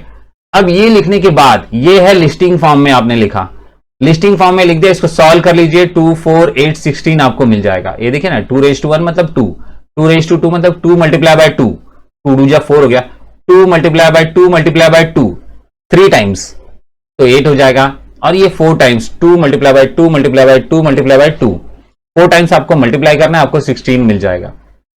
तो आपने इसे भी सॉल्व कर लिया, आपका ये पार्ट हो गया ए, ये हो गया बी। अब ए करने के बाद और बी करने के बाद सी वाला पार्ट देखिए, x such that X is an even natural number. एक तो इवन लेना है और नेचुरल नंबर लेना है, लेस देन इक्वल टू 16। कहां तक लेना है, 16 तक। भाई इवन नंबर है यानी 2 का टेबल लिखना है, और क्या, तो 2 का टेबल लिख दीजिए 16 तक। बहुत ही सिंपल है, पहले क्वेश्चन लिखेंगे आप, उसके बाद इन लिस्टिंग फॉर्म लिखेंगे और फिर ये लाइन लिख देंगे। अब आपको समझ में आ रहा है कि हर एक टाइम जब भी मैंने सम सिखाया है तो लिखा, आपको बताया कि पहले क्वेश्चन लिखिए, उसके बाद में क्या करना है वो लिखिए और उसको सॉल्व कीजिए। उसका रीजन ये है कि ये जो चैप्टर है, स्टार्टिंग के जो सम्स दिए हुए वो 1 लाइनर्स है, 1 लाइन में सॉल्व कर देना होता है। लेकिन जैसे जैसे आप आगे बढ़ेंगे ना, वही 1 लाइन आपको एक बड़े क्वेश्चन के फॉर्म में नजर आएंगे। ऐसे ही 2-3 कुछ वैल्यूज दे दी जाएगी जिसको आप सॉल्व करेंगे तो वो क्वेश्चन बड़ा हो जाएगा। इसलिए आपको स्टेप सीखना बहुत ज्यादा जरूरी है। तो वेन डायग्राम के बारे में बात करते हैं। ये रहा आपका वेन डायग्राम। मैंने बताया था आप कुछ भी बना सकते हैं, ट्रायंगल बनाइए, रेक्टेंगल बनाइए, सर्कल बनाइए, आपकी मर्जी, जो आपको अच्छा लगता है वो बनाइए। यहां पे एक रेक्टेंगल बनाया, याद रखिए उसका नाम देना होता है A B C। A B C ऐसा 3 है तो मैंने ए बी सी लिख दिया। अब आप देखिए ए में 2 4 है, बी में भी 2 4 है और सी में भी है। कहने का मतलब क्या आपने देखा, ए इज सबसेट ऑफ बी, ए के सारे एलिमेंट बी में हैं। तो इसे देख के आपको पता चला कि बी ऊपर बनाना है और उसके बीच में ए बनाना है। अब देखिए यहां पे 2 4 8 एंड 16 सबके सब यहां पे मिल रहे हैं, तो बी इज सबसेट ऑफ सी, है कि नहीं। तो इसे देख के, इस लाइन को देख के आपको पता चलेगा कि सबसे पहले सी बनाना है, जो कि ये मैंने रेक्टेंगल बनाया, उसके अंदर बी बनाना है तो आपने उसके अंदर बी बना दिया, और उसके अंदर ए बनाना है, ए बना दिया। अब इसकी वैल्यूज लिखना स्टार्ट करते हैं, 2 and 4। तो आप लिखेंगे ए में 2 डॉट लगा के लिखना होता है, कोई भी एलिमेंट लिखिए तो डॉट लगा के लिखिए, डॉट 2 डॉट 4। तो ये 2 एलिमेंट्स आपने यहां पे लिख दिया। अब 2 and 4 तो हो गया, अब जो बचा है केवल आपको वही लिखना है बी में, 8 and 16। जब आप ये लिखेंगे, इस वेन डायग्राम को देखेंगे तो आपको ऐसे ही पता चल जाएगा कि बी में भाई क्या क्या है। बी में है 2 4 8 16, जो आप यहां पे देख पा रहे हैं। यहां पे एक ही बार आप लिख रहे हैं लेकिन अपने आप लिख के हो जा रहा है। तो वेन डायग्राम का फायदा तो आपको समझ आ गया होगा। अब बाकी के एलिमेंट्स, अंदर वाले एलिमेंट्स को छोड़ के जो बचते हैं वो साइड साइड में आप लिख दीजिए, सी का हो जाएगा। तो इस तरीके से आपको वेन डायग्राम बनाना होता है। बहुत ही आसान क्वेश्चन है, बस जितने भी एलिमेंट्स आपको मिलते जाते हैं उसको डिसाइड करना है कि कौन किसके अंदर लिखना है और लिख दीजिए, और वेन डायग्राम हो गया आपका रेडी। अब हम नेक्स्ट वाला टाइप देख रहे हैं, टाइप नंबर 5। इसमें आप ऑपरेशंस सीखने वाले हैं। अब ये ऑपरेशंस क्या है भाई, मैंने बताया था कि मैथमेटिक्स है, अलजेब्रा है, एडिशन डिवीजन मल्टीप्लिकेशन तो होता ही है इसके अंदर। तो वैसे ही सेट चैप्टर में भी कुछ कुछ ऑपरेशंस बनाए गए हैं, वो आपको सीखने हैं। तो पहला जो ऑपरेशन है उसमें आपको मैं सिखाने वाला हूं इक्विटी ऑफ सेट्स। सेट की इक्विटी मतलब वो इक्वल है या नहीं है, वो आपको बताना है, ठीक है। अब इसमें भी एक लाइन है जो आपको लर्न करके रखनी है, वो है set A and set B contain exactly the same elements. Equal बताने से पहले ये लाइन आपको लिखनी होती है। ये आपकी वो प्यारी वाली लाइन है जो आपके टिप ऑफ टंग पे होना चाहिए, आपको लर्न रहना चाहिए, तो आप सम सॉल्व कर पाएंगे। अब यहां पे एक P है और एक Q है, ओके। सेट P की हालत देखिए, वो कैटरैक्ट वर्ड के बारे में बात किया गया, लेटर के बारे में बात किया। इसमें कौन कौन से लेटर्स हैं वो आप देखेंगे। ये आपका वर्ड है। नेक्स्ट वाला वर्ड देखिए क्या है, TRACT, ओके, ट्रैक्ट। तो P हो गया, Q हो गया। तो पहले तो मैंने बताया था, पहले आप क्वेश्चन लिख लीजिए, P वाला लिख लेंगे, इन लिस्टिंग फॉर्म करके आप लिखेंगे P इज इक्वल टू, सबको लिखना है लेकिन एक ही बार लिखना है। जैसे आप C लिखे, C लिख दिया। दूसरा है ए बार बार रिपीट हो रहा है तो उसको आपको नहीं लेना है, यहां पे आप रिपीट नहीं करेंगे, एक ही बार लिखेंगे, ए लिख दिया। उसके बाद आप टी लिखने वाले, देखिए टी आप जब लिखेंगे तो ये रिपीट हो रहा है, रिपीट वाला आपको नहीं लेना है, तो टी लिख दिया आपने। अब आपको लेना है आर, यहां पे सी लिखा है, देखिए सी रिपीट हुआ है, इसको नहीं लेंगे आप, तो भाई रिपीटिशन नॉट अलाउड, आपने लिख दिया। वैसे ही आप ये वाला लिखिए, इसमें तो कोई रिपीट हो रहा है, टी रिपीट हो रहा है, तो टी आप नहीं लिखें, TRAC। अब फ्रॉम 1 and 2, जब आप ये 1 और 2 को देखेंगे ना तो क्या मिलता है आपको, देखिए ना सेम है सब कुछ, अरे आगे पीछे लिखा है ठीक है लेकिन सेम है ना, इसके एलिमेंट्स और इसके एलिमेंट्स सेम है। इसके भी घर में कौन रहता है, टी रहता है ना, और इसके भी घर में एक टी रहता है ना, एक टकलू यहां पे रहता है और एक इधर रहता है, इजंट इट। अब वैसे ही यहां पे एक आर रहता है और देखिए एक आर यहां पे रह रहा है, तो कहने का मतलब भाई सब कुछ सेम है ना। तो ये तो आप समझ गए, sets P and Q contain exactly the same elements. आपने देखा है, ये वो प्यारी वाली लाइन है जो मैंने आपको लर्न करने के लिए कहा है, तो है ना ये कमाल का कि आपको क्या लर्न करना है वो पहले से लिख दिया है मैंने। आप लर्न कर लेंगे, उसके बाद सम सॉल्व कर लेंगे फटाफट। P is equal to Q। अगला स्टेप आप इक्वल दिखा देंगे, इस तरीके से आपको ये सम सॉल्व करना होता है। इसे कहते हैं ऑपरेशन किसके ऊपर? इक्विटी के ऊपर। अब नेक्स्ट ऑपरेशन देखते हैं। अब आप डॉक्टर बनने ही वाले हैं, टेंशन नहीं लीजिए, अभी बना देता हूं डॉक्टर।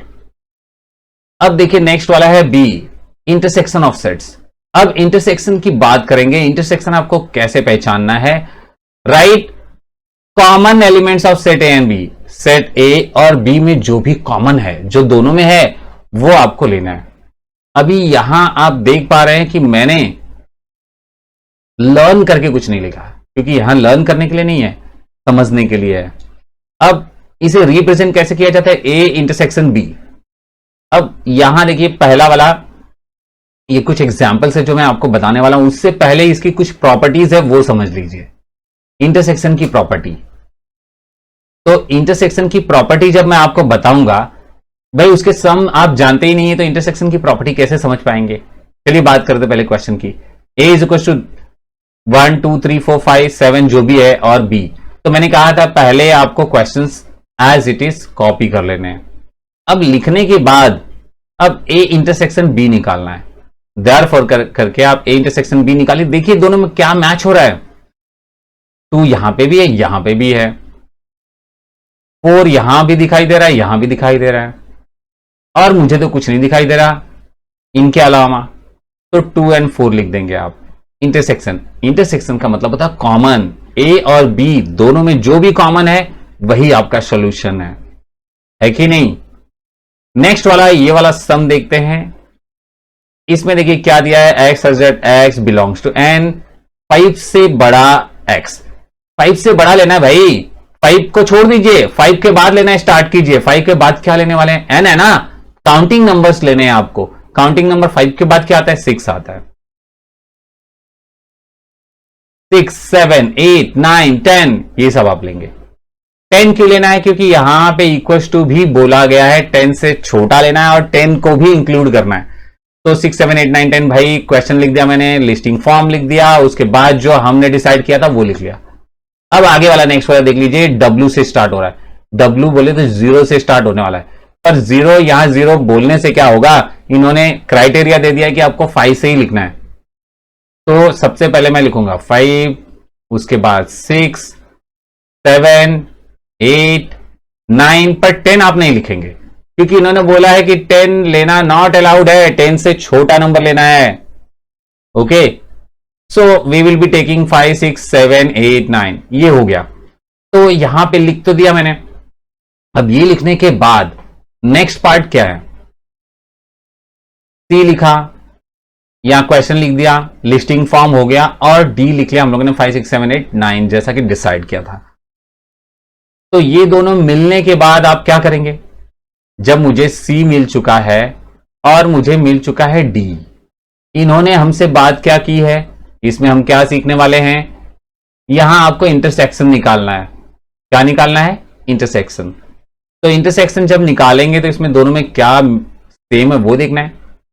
यहां देखिए 6 यहां पे भी है, यहां पे भी है, 7 यहां भी है, यहां पे भी 8 है, 9 है। तो these are the elements which are common, दोनों में है, जो दोनों में होगा वही आपको यहां पे लिख देना है।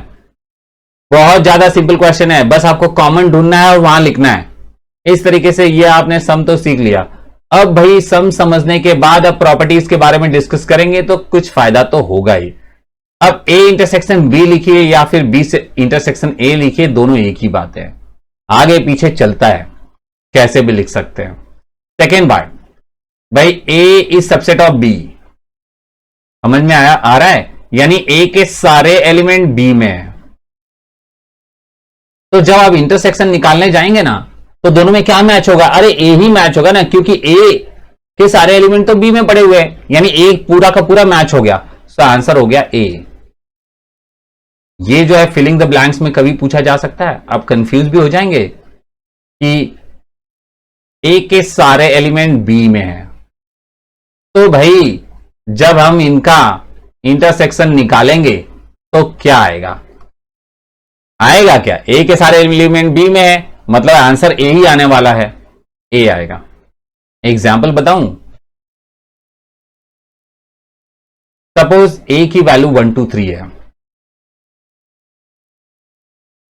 और बी की वैल्यू है 1 2 3 4 5। आपने देखा ए के सारे एलिमेंट बी में है, A is subset of B, इसका मतलब ये हो गया।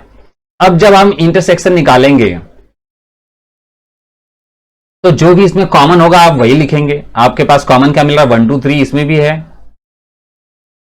यहां पे भी 1 2 3 है। तो इस तरीके से आपने कॉमन वाला पार्ट यहां पे लिख दिया। अब कॉमन वाला पार्ट लिख दिया तो देखने से पता चल जाता है कि ये भाई कौन है, ये तो ए है, A. Therefore A intersection B is equal to A, ये आपका हो गया सॉल्यूशन। तो जो प्रॉपर्टी मैंने यहां पे बताया आपको प्रूफ करके भी दिखा दिया कि ये प्रॉपर्टी कैसे काम कर रहा है। अब नेक्स्ट पार्ट देखिए, ठीक है। नेक्स्ट ठीक उसका उल्टा है, अपोजिट, यही वाला पार्ट अपोजिट करके दे दिया। If A intersection B is B, तो आप इसको देख के पता कर पा रहे हैं बी आ रहा है आंसर, मतलब क्या होगा, बी जो है सबसेट बनेगा, तो B is subset of A. वैसे ही फोर्थ वाला देखिए, A intersection B and B is subset of A, ये पूरा का पूरा पार्ट इसका सबसेट है। A intersection B is subset of A, तो भाई A intersection B will also be subset of B.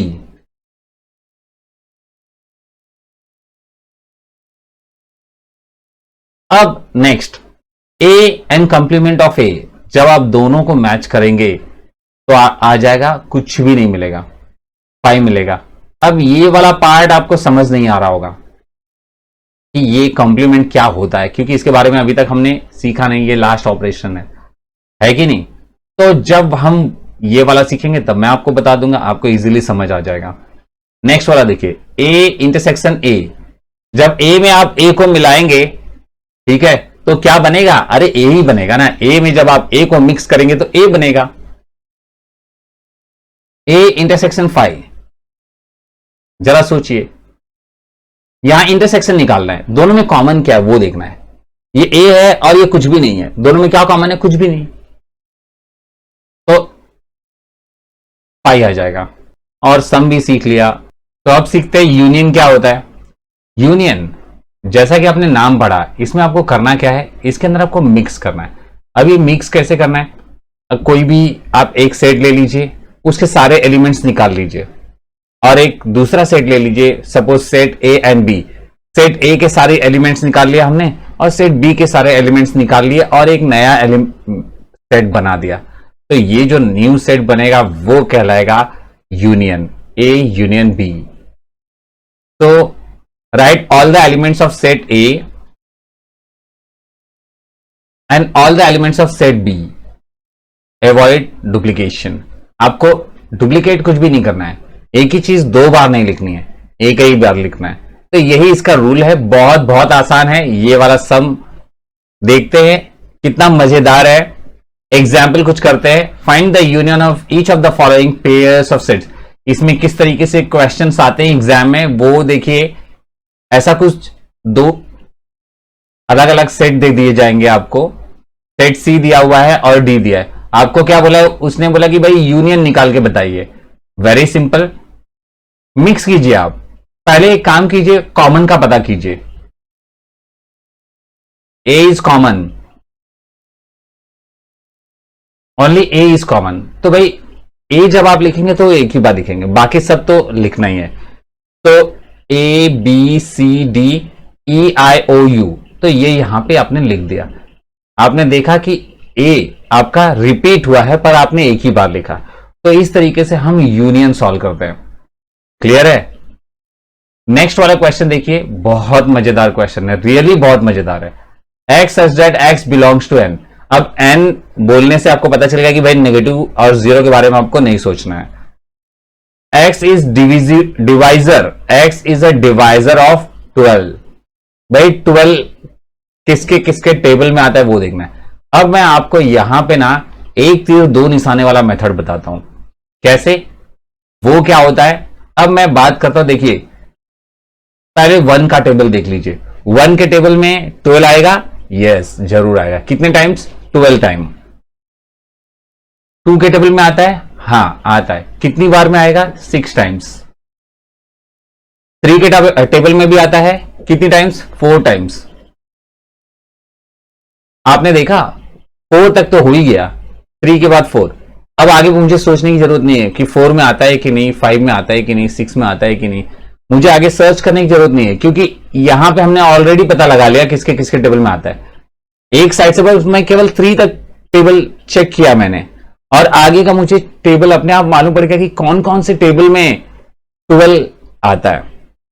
1 में आएगा, 2 में, 3 में, 4, 6 एंड 12 में आएगा। तो डुअल मेथड, एक तीर दो निशान है ना, कमाल का। तो you will be writing in listing form 1 2 3 4 6 12। ये हो गया डिवाइजर ऑफ 12। ओके, अब आते हैं नेक्स्ट वाला जो एफ है। तो भाई हमने ई तो लिख लिया है, पहले मैंने बताया था क्वेश्चन लिखना है आपको, क्वेश्चन लिखने के बाद आप लिखेंगे इन लिस्टिंग फॉर्म, लिखने के बाद डिवाइजर ऑफ 18 लेना है, जैसा मैंने बताया है डुअल मेथड वाले से लिख लीजिए। 1 लेंगे तो 18 आ जाएगा, 2 लेंगे तो 2 9 जा, 3 लेंगे तो 6 जा। अब 4 के टेबल में तो आता नहीं है, 5 के टेबल में आता नहीं है, 6 तो हो ही गया, तो आगे देखने की जरूरत नहीं है। तो 1 2 3 6 9 18, 1 2 3 6 9 18, ये आप यहां पे लिस्टिंग फॉर्म में एफ लिख देंगे। अब आपको बनाना है यूनियन। जैसा कि मैंने बताया था, यूनियन बनाने के लिए सबसे पहले कॉमन, आप जो देख रहे हैं कॉमन को ढूंढ लीजिए। 1 2 3 6, और मुझे तो कुछ कॉमन नहीं दिख रहा, आपको दिख रहा है? नहीं ना, तो चलिए अब लिखते हैं। तो यूनियन जब आप बनाएंगे तो जो कॉमन है उसको एक ही बार लिखेंगे। तो 1 2 3 4, देन उसके बाद देखिए क्या, 5 तो है नहीं, 6 है, 7 नहीं है, 8 नहीं है, 9 है, 10 नहीं है, 11 नहीं है, 12 है और 18 है, सब लिख दिया आपने यहां पे। तो इस तरीके से आपने यूनियन सीख लिया कि भाई यूनियन कैसे किया जाता है, और इस तरीके के जो क्वेश्चंस होंगे उसको आप कैसे सॉल्व करेंगे। अब आते हैं इसकी प्रॉपर्टीज के बारे में बात करते हैं। ये कुछ क्वेश्चंस हैं जो आप सॉल्व कर सकते हैं। जब भी आप कोई भी मेथड सीखिए तो उस मेथड के क्वेश्चंस को ढूंढ ढूंढ के सॉल्व कर लीजिए। वही क्वेश्चन नंबर तो मैंने लिख के दे दिया, बस आपको उस पेज पे जाना है और शुरू हो जाना है। अब प्रॉपर्टीज ऑफ यूनियन, जब आप ए यूनियन बी बनाते हैं और बी यूनियन ए बनाते हैं, दोनों भी एक ही होने वाला है। ए यूनियन बी लिखिए या फिर बी यूनियन ए लिखिए, चलेगा। Second, A is subset of B, मतलब ए के सारे एलिमेंट बी में हैं। तो यूनियन जब आप निकालेंगे ना, दोनों को मिक्स करेंगे तो क्या बनेगा? बी ही बनेगा, क्योंकि बी में सारे एलिमेंट है। तो जब आप फिर से मिक्सिंग करेंगे तो क्या, मैंने बोला था आपको कि कॉमन जो होता है वो एक ही बार लिखा जाता है, कॉमन वाले एक ही बार लिखे जाएंगे तो बनेगा क्या? बी बनेगा। अब A union complement of A is equal to U. अब बोलेंगे सर ये वाला तो आपने बताया नहीं हमको। हाँ नहीं बताया है, इसके बारे में डिस्कस करने वाले हैं आगे चल के। जब मैं आपको कंप्लीमेंट ऑफ ए सिखा लूंगा उसके बाद ये बताऊंगा कि ये क्या है। इसके पहले वाले में भी एक हम लोगों ने रख दिया है जो कि बाद में सीखने वाले हैं, वो ये वाला पार्ट है। आएंगे इस पर, रिपीट आएंगे थोड़े टाइम बाद। अगला देखिए, यहां पे आप देखिए A is subset of A union B. A is subset of A union B. A union B जब आपने मिक्स किया तो भाई यूनियन हमेशा बड़ा होता है, मिक्स करेंगे तो और भी बड़ा हो गया, है ना। मिक्स किया है सारे एलिमेंट ए के बी के, तो बड़ा तो होने ही वाला ही है। तो ए उसका सबसेट होगा और बी भी उसका सबसेट होगा, सीधी सीधी बात है। तो ये प्रॉपर्टी भी आपने सीखा। नेक्स्ट प्रॉपर्टी है कि ए में ए को मिलाएंगे तो क्या बनेगा। अरे ए में ए को जब आप मिक्स करोगे तो ए ही बनेगा ना, वो थोड़ी ए भी बन जाएगा। क्लियर है, सिंपल है ना। अब ए यूनियन इन फाइव मतलब एम्प्टी सेट। ए में जब आप एम्प्टी सेट को मिक्स करेंगे तो क्या बनने वाला है? ए बनेगा, ए बन जाएगा। तो ये आपको बात समझ आ गया। आपने इसके पहले वाले में सीखा ए इंटरसेक्शन फाइव जब आप कर रहे हैं तो आपको 5 मिलता है ना। और ए यूनियन जब आप 5 करेंगे तो आपको ए मिलेगा। ऐसा इसलिए है क्योंकि जब आप मिक्स करेंगे तो ए ही बनने वाला है, पर यहां पे आपको कॉमन देखना है। ए और 5 दोनों में क्या कॉमन है? 5 कॉमन है, 5। ओके, ये हो गया हमारा। तो हम कैसे करना है इसकी प्रॉपर्टीज की भी डिस्कशन हो गई। And after this let's see the next operation we have learn till now. Equity, भाई इक्वल कैसे कैसे होते हैं सेट्स, वो हमने सीखा। इंटरसेक्शन सीखा कि इंटरसेक्शन के ऊपर क्वेश्चन कैसे पूछे जा सकते हैं और उसे कैसे सॉल्व करना है। और हमने सीखा कि यूनियन होता क्या है और उसे कैसे किया जाता है। तो let's go to the next operation, that is difference. मैंने बताया था आपको कि ये वाला जो ऑपरेशन है ये आपके सिलेबस में नहीं है, ये सिलेबस से बाहर का है। फिर भी इसके बारे में बस हम डिस्कस करेंगे, ज्यादा आपको फोकस करने की जरूरत नहीं है, आपको नॉलेज होना जरूरी है। Difference of two sets. अब दो अलग अलग सेट है, उसमें डिफरेंस क्या होते हैं, कुछ एग्जांपल्स हम देखने वाले हैं। याद रखिए, फाइंड ए माइनस बी, इसको माइनस करके दिखाया जाता है। ए माइनस बी रूल क्या है?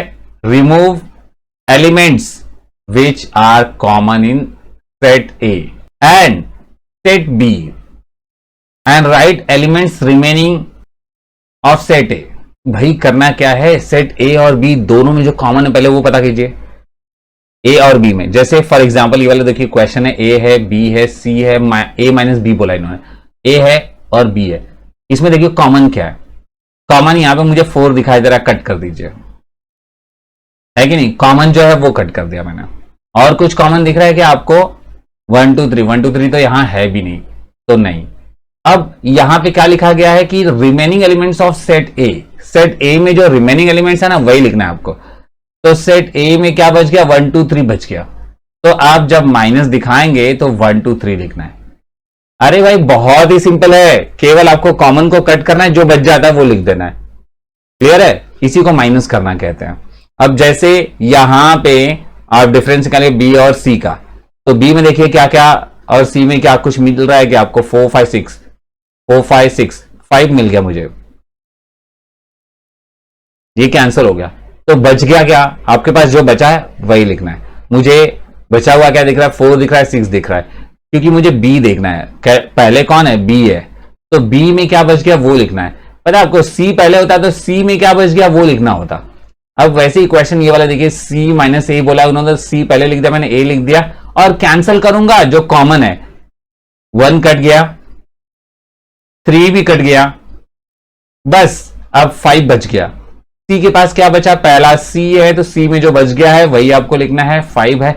देखा कितना आसान है, एकदम सिंपल है। जो कॉमन होता है उसको हम काट देते हैं और जो अनकॉमन होता है उसको लिख देते हैं, लेकिन जिसके बारे में पहले बात की जाए उसी के एलिमेंट्स को लिखना है।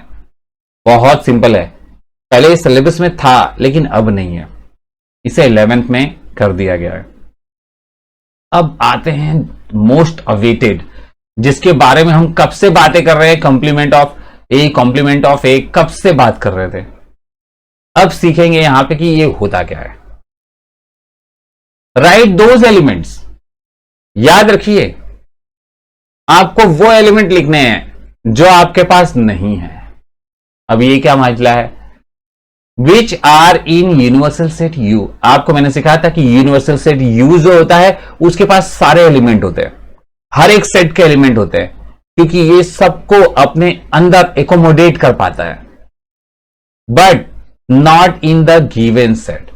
ऐसे एलिमेंट आपको लिखना है कि यूनिवर्सल सेट के पास है वो, पर जिस सेट के बारे में आप बात कर रहे हो उसके पास वो एलिमेंट नहीं है, तो इसको रिप्रेजेंट किया जाता है बी डैश या बी के ऊपर छोटा सा सी बना देंगे। ये हो गया कॉम्प्लीमेंट ऑफ बी लिखने का मेथड। तो कुछ एग्जाम्पल करें, उसके बाद प्रॉपर्टीज डिस्कस कर लेते हैं। एग्जाम्पल करने के बाद आपको बहुत जल्दी समझ आ जाएगा। u x such that x 2 raised to n। अब भाई यहां पे n लेना है आपको और W बोले तो 0 से स्टार्ट करेंगे। N की वैल्यू 0, 1, 2, 3, 4, 5, 6 एंड 7। इन्होंने बोला भाई आपकी जो वैल्यू होगी वो लेस देन 8 होना चाहिए, मतलब 7 तक होगा। वैसे ही यहां पे n की वैल्यू जो आप लेने वाले हैं लेस देन 4 लेना है। 0, 1, 2, 3 ऐसा कुछ वैल्यू आप यहां पे लेंगे और ये आपका क्वेश्चन सॉल्व हो जाएगा। और 8 रेज टू n पे देखिए 2 तक वैल्यू लेना है। 0, 1 एंड 2। 0 से आप क्यों स्टार्ट कर रहे हैं? क्योंकि यहां पे W दिया है ना। W दिया है तो भाई W जब दिया है तो वो तो लेना ही पड़ेगा, 0 से स्टार्ट करना पड़ेगा। होल नंबर्स की बात हो रही है। इन्होंने पूछा है आपसे कंप्लीमेंट ऑफ ए निकालिए, कंप्लीमेंट ऑफ बी निकालिए, ए यूनियन बी का कंप्लीमेंट निकालिए। अब आप बोलेंगे कि सर यहां पे आप तो कंप्लीमेंट सिखा रहे थे। भाई एग्जाम में आपको कंप्लीमेंट के ऊपर क्वेश्चंस पूछे जाते हैं, साथ में मिक्स क्वेश्चन पूछा जाता है। ये वो क्वेश्चंस है जो मिक्स है, मिक्स क्वेश्चन है जिसमें दोनों भी बातें मिक्स की गई हैं। इसमें क्या क्या मिक्स है देखिए, यूनियन पूछ दिया, इंटरसेक्शन इन्होंने पूछा और उसका कंप्लीमेंट निकालने के लिए आपको कहते हैं। और वैसे ही ये a माइनस बी यानी डिफरेंस पूछ के उसका कंप्लीमेंट निकालने के लिए कहा गया है। तो कैसे करना है वो मैं आपको समझाता हूं। बहुत सिंपल है। पहले आपको u लिख देना है, जैसा कि मैंने बताया था। पहले क्वेश्चन लिखिए, उसके बाद लिस्टिंग फॉर्म लिखिए और उसको लिस्टिंग फॉर्म में कन्वर्ट कर दीजिए। यहां पे 0, 1, 2, 3 ऐसे पावर्स देने हैं। पता है आपको 2 के ऊपर 0 जब आप डालेंगे, यहां 2 है ना, 2 के ऊपर 0 डालना है, फिर 2 raise to 1, 2 raise to 2, 2 raise to 3 ऐसा लिखते जाना है। और लिखने के बाद 2 द पावर 0, ये होता क्या है? किसी के भी टकले पे 0 रखेंगे तो उसका वैल्यू 1 हो जाएगा। तो ये भाई इसकी वैल्यू हो गई 1। क्लियर? 2 रेज टू 1 इज 2, ये तो 2 बनेगा। और 2 रेज टू 2 मतलब 2 मल्टीप्लाई बाय 2 4। वैसे 2 मल्टीप्लाई बाय 2 मल्टीप्लाई बाय 2 8। और ये 2 multiply by 2 multiply by 2 multiply by 2, इस तरीके से 4 टाइम्स लेना है आपको और मल्टीप्लाई करेंगे 16 आ जाएगा। वैसे ही 5, 6, 7 का भी लिख लीजिए। तो आपने u लिख लिया, ये आपका बन गया यूनिवर्सल सेट। अब जब आपने यूनिवर्सल सेट तैयार कर लिया है, उसके बाद चलते हैं a का लिखते हैं। यहां पे a लिख रहा हूं मैं और यहां पे b का लिख देता हूं। तो जैसा कि हमने डिसीजन लिया था भाई 0, 1, 2, 3 लेना है इसमें, और इसमें डिसीजन लिया था कि 0, 1, 2 लेना है। क्लियर है ना? तो ले लेते हैं और सॉल्व कर लेते हैं, क्योंकि आप 4 से कम बोला गया है और यहां पे इक्वल टू 2 बोला गया, लेस देन इक्वल टू 2। तो you will be taking 4 raise to 0 is 1। मैंने बताया था किसी भी नंबर के टकले पे 0 आएगा तो 1 आंसर आएगा उसका, और यहां पे भी 1 होगा। 8 raise to 0 is 1।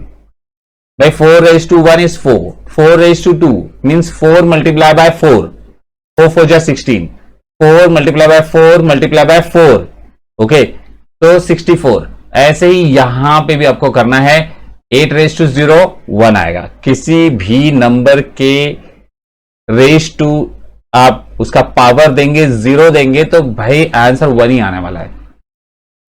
8 raise to 1 तो 8, 8 रेज टू 2 मतलब 8 मल्टीप्लाई बाय 8, 8 8 जा 64। इस तरीके से आपने ए भी तैयार कर लिया और बी भी तैयार कर लिया।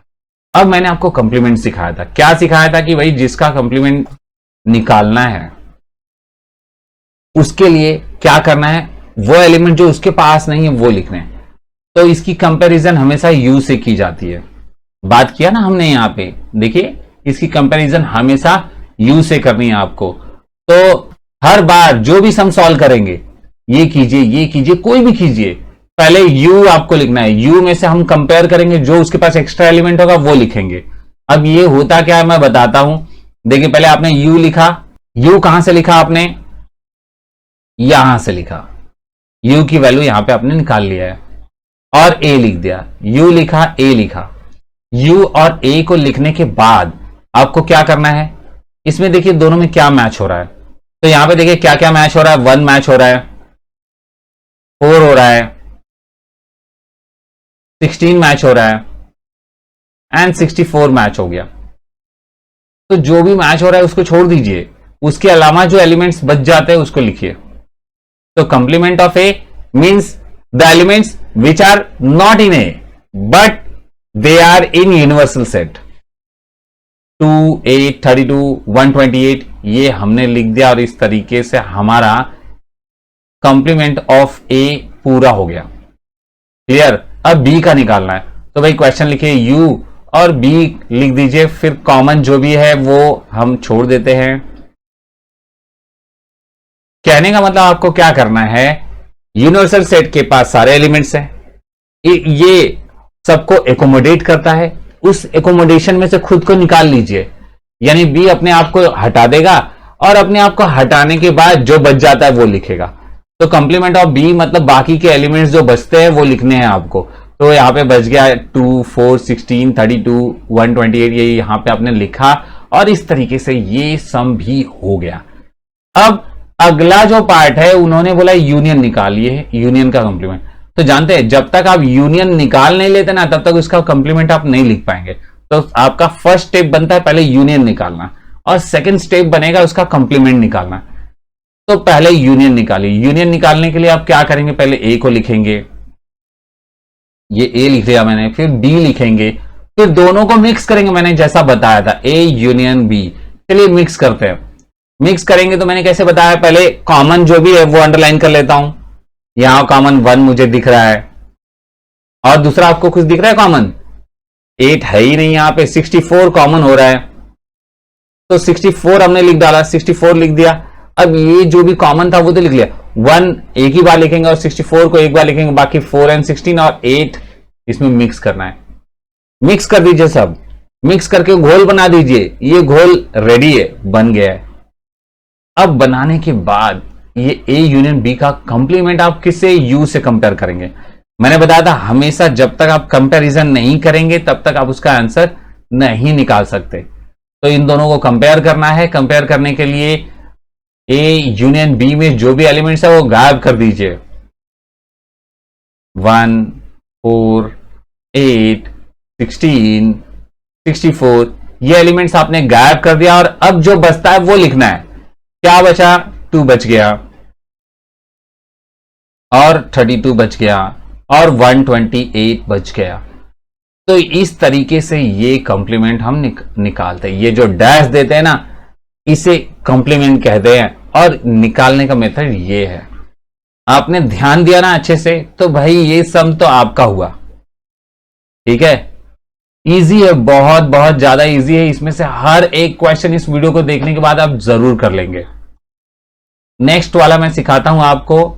इसमें इंटरसेक्शन निकालने के लिए कहा गया था, तो पहले ए लिखना पड़ेगा आपको, फिर बी लिखना पड़ेगा। याद रखिए कुछ भी पूछा जाए तो पहले उससे रिलेटेड चीजें जो है वो लिखिए। वो लिखने के बाद जैसे कि मैंने बताया हर एक में आपको क्वेश्चन वापस लिखना होता है, तो मैंने लिखा। लिखने के बाद अब उसका मैं इंटरसेक्शन निकालूंगा। इंटरसेक्शन में क्या होता है, दोनों में जो कॉमन होते हैं ना वही लिखना होता है। अभी कॉमन क्या है, यहाँ पे देखिए, यहाँ पे भी 1 है और इसके पास भी 1 है, तो आप यहाँ पे 1 लिख देंगे, है ना। और कॉमन 4 है क्या, नहीं है। 16 है क्या, नहीं है। 64 है क्या, हाँ है। 64 दोनों में कॉमन है, तो कॉमन है तो आप 64 लिख देंगे। तो इस तरीके से आपका ए इंटरसेक्शन बी बन गया। अब हमने क्या सीखा है कि भाई उसका कंप्लीमेंट निकालना है तो उसको यू से कंपेयर करेंगे। तो चलिए इन दोनों को अब कंपेयर कर देते हैं। और कंपैरिजन में हमने क्या सीखा था, जो दोनों में होगा, जैसे 1 दोनों में है इसको कैंसिल कर लेंगे, 64 भी है वो भी कैंसिल कर देंगे। अब जो बचता है वो आपको लिखना है। क्या बचा, 2, 4, 8, 16, 32, 128। तो इस तरीके से आपने इसका भी कंप्लीमेंट निकालना सीख लिया।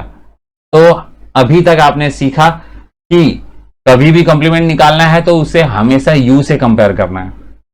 और दूसरी बात आपने सीखा कि जो भी जिसका कंप्लीमेंट निकालना चाहते हैं पहले उसे फाइंड आउट करना होगा, वो आपके पास होगा तो ही उसका कंप्लीमेंट आप निकाल सकते हैं। क्लियर है। अब लास्ट वाला जो है माइनस वाला निकालना है, डिफरेंस का ए माइनस बी। तो पहले ए माइनस बी निकाल लेते। मैंने सिखाया था ए माइनस बी निकालने के लिए क्या करना पड़ेगा, उसमें जो कॉमन एलिमेंट होंगे वो कट कर देना पड़ेगा। ए है, बी है, लिख दिया मैंने, उसमें एक कॉमन एलिमेंट देखिए 1 है, मैं कट कर देता हूं। 64 भी मैच हो रहा है, कट कर दिया। अब मैंने बताया था कि जो सबसे पहले लिखा हुआ है, पहले मुझे दिखाई दे रहा है ए दिखाई दे रहा है, तो ए में जो भी एलिमेंट्स बचेंगे मैं वो लिखूंगा। तो 4 बच गया और 16 बच गया, मैंने वो लिख दिया। तो ए के अंदर जो एलिमेंट्स बचते हैं वो आपको यहां पे लिख देना है। अब ये लिखने के बाद आप क्या करेंगे, ये हो गया आपका ये पार्ट, सोल्यूशन इजी है। अब इसका कंप्लीमेंट निकालने के लिए यू लिख के कंपेयर करना पड़ेगा। यू हमने निकाल के रखा था पहले से, अब इसको कंपेयर करेंगे। कंपेयर करना मैंने सिखाया था कैसे, क्या करना है, 4 है 4 को गायब कर देंगे, 16 है 16 को गायब कर देंगे, और जो भी बचता है किसके पास, यू के पास।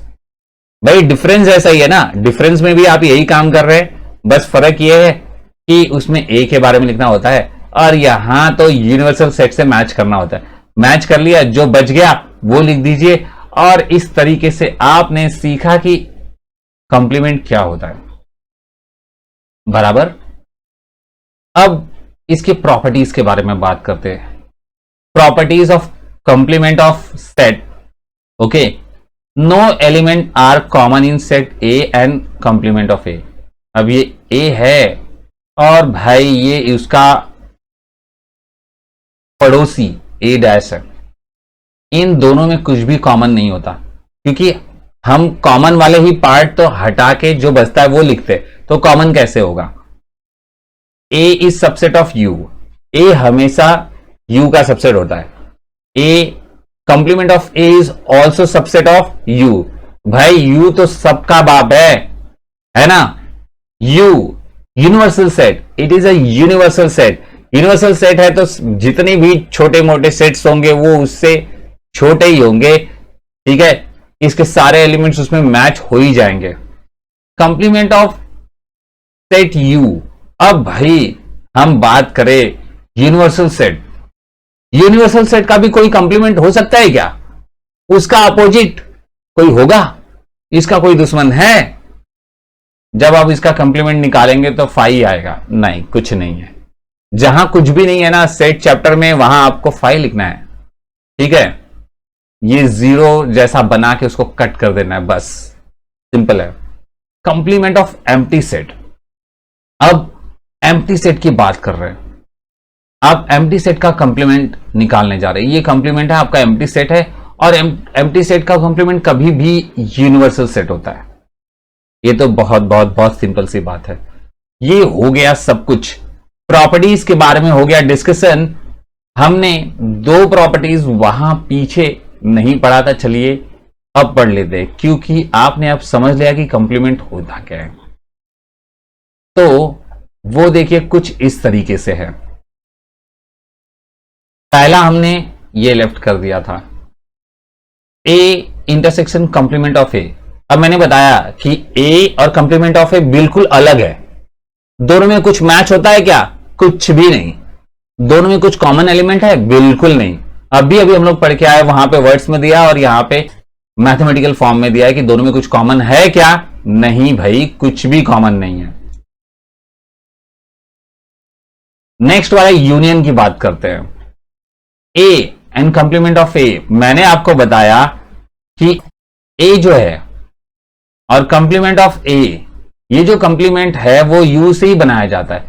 अब इन दोनों को आप मिक्स करेंगे तो यू तो बनना ही है ना, दोनों को मिक्स करोगे तो क्या बन जाएगा, यू बन जाएगा। ए ले लीजिए और complement of A, complement of A का मतलब भाई जो जो एलिमेंट्स इसके अंदर बचे हुए हैं वो ले लीजिए, उनको क्या कीजिए, मिक्स कीजिए। जब मिक्स करेंगे तो क्या बनेगा, वही बनेगा, यू बन जाएगा। हो गया ना। ये प्रॉपर्टी भी आप सीख गए, प्रॉपर्टीज हो गए, इसके ऑपरेशंस हो गए, इससे रिलेटेड क्वेश्चन के बारे में हमने डिस्कस कर लिया कि कौन कौन से क्वेश्चंस आप सॉल्व कर सकते हैं। अब भाई आखिरी टाइप सीखना बाकी है, ये एक लास्ट टाइप है। आपने सीख लिया तो समझ लीजिए ये चैप्टर तो आपका हुआ।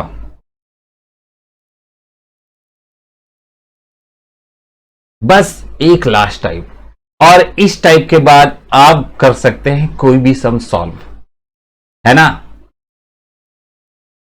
इसे सीखने के लिए सबसे पहले आपको सीखना पड़ेगा एक formula, number of A union B. इसको नंबर ऑफ पढ़ना है आपको, number of A union B is equal to number of A plus number of B minus number of A intersection B. अब तक आपने जो भी सीखा सब मिक्स होके यहां पे आ गया। तो ये सेट चैप्टर है जिसे ना टाइप वाइज सीखना बहुत ज्यादा फायदेमंद है। जानते हैं क्यों? क्योंकि पीछे की जो भी टाइप है ना वो आगे वाले में जाके मिक्स होके क्वेश्चन बन जाते हैं। रियलिटी में एक बड़ा क्वेश्चन जो है कई छोटे छोटे टाइप्स को कवर कर लेता है इस चैप्टर में। इसलिए आपको टाइप वाइज जाना और सीखना बहुत ज्यादा जरूरी है। Steps to solve word problems. अभी इसमें हम वर्ड प्रॉब्लम सॉल्व करने वाले हैं, यानी दो टाइप के क्वेश्चन यहां पूछे जाएंगे नंबर्स के ऊपर। एक तो सिंपल क्वेश्चन रहेगा, जैसा कि यहां पे नीचे देखिए एग्जाम्पल मैंने लिया है, A and B the two sets. यहां पे टू सेट्स है, नंबर ऑफ ए दे दिया है, number of A union B दे दिया है, number of A intersection B दे दिया और फाइंड नंबर ऑफ बी पूछा है। भाई कुछ नहीं है, जो भी दिया है डिटेल्स आप लिख दीजिए, जो पूछा है उसको क्वेश्चन मार्क के फॉर्म में यहां पे लिख दीजिए, है ना। ये आपका गिवन इंफॉर्मेशन है और ये जो पूछा है वो है। ये लिखने के बाद आप ये वाला फॉर्मूला यूज कर दीजिए। ये जो फॉर्मूला आप देख रहे हैं ये फॉर्मूला आपको लर्न करना है। बहुत बहुत आसान है, बहुत सिंपल है। ए बी और इंटरसेक्शन लेना है बस। तो हमने लिख दिया और सारी वैल्यूज जो भी अवेलेबल है उस वैल्यू को आप उसके अंदर पुट कर दीजिए। तो formula number of A union B. आप देख सकते हैं number of A union B आपके पास 9 है तो 9 लिखेंगे। नंबर ऑफ ए आपके पास कितना है? 5 है ना, तो 5 लिख दिया आपने। और नंबर ऑफ बी तो आपसे पूछा गया है तो वहां कुछ भी नहीं लिख पाएंगे, वही लिखना पड़ेगा आपको। और याद रखिए देयरफॉर का साइन लगाना बहुत जरूरी है। क्वेश्चंस दो टाइप के होते हैं, एक सिंगल साइडेड सोल्यूशन, एक double sided solution. Single sided solution में इक्वल्स टू लगा के हम आगे बढ़ते हैं, लेकिन ये डबल साइडेड सोल्यूशन ये यहां पे सॉल्व हो रहा है, ये वाला पार्ट यहां पे, तो इसमें देयरफॉर का साइन यूज कर करके आपको आगे बढ़ना है। क्लियर है? तो नेक्स्ट पार्ट मैं आपको बताता हूं। यहां पे सारी वैल्यूज जब आपने रख लिया तो अब इसमें ऑपरेशंस करना है आपको। एक साइड सॉल्व कीजिए, यहां 5 देखिए 5 दिया हुआ है, यहां पे -2 दिया हुआ है। आपको पता है माइनस दिया है मतलब आप माइनस कर लेंगे, तो जब आप माइनस करेंगे तो कितना आ जाएगा? 3 आ जाएगा। तो 3 लिख दिया हमने। भाई 5 में से -2 चला गया तो क्या बचा? 3 बच गया ना, 2 चला गया 3 बच गया। अब आप इसे इस तरफ लेकर आ जाइए। अब आपको कैसे पता चलेगा? अरे नंबर को नंबर के साथ लिखिए ना, यहां क्या कर रहा है वो। तो 3 को इस साइड लेकर आएंगे तो 9 -3 हो जाएगा। क्यों? जब ये प्लस है तो उस साइड अपोजिट साइड में ले जाते हैं तो माइनस हो जाता है। रूल तो आपको पता ही होगा। प्लस जब आप अपोजिट साइड में लेके जाएंगे तो माइनस बन जाएगा, और माइनस को लेके जाएंगे तो प्लस बन जाएगा। डिवाइड को लेके जाएंगे तो मल्टीप्लाई बन जाएगा, और मल्टीप्लाई को लेके जाएंगे तो डिवाइड बन जाएगा। ठीक है? इक्वल्स टू के अपोजिट साइड में जैसे ही हम लेके जाते हैं तो ये साइन कुछ इस तरीके से चेंज हो जाते हैं।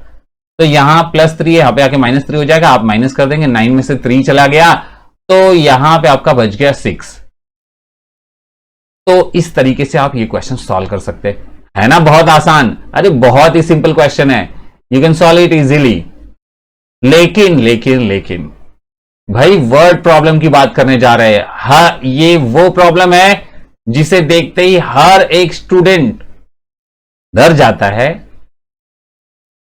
ठीक है? जबकि वर्ड प्रॉब्लम सबसे आसान होते हैं।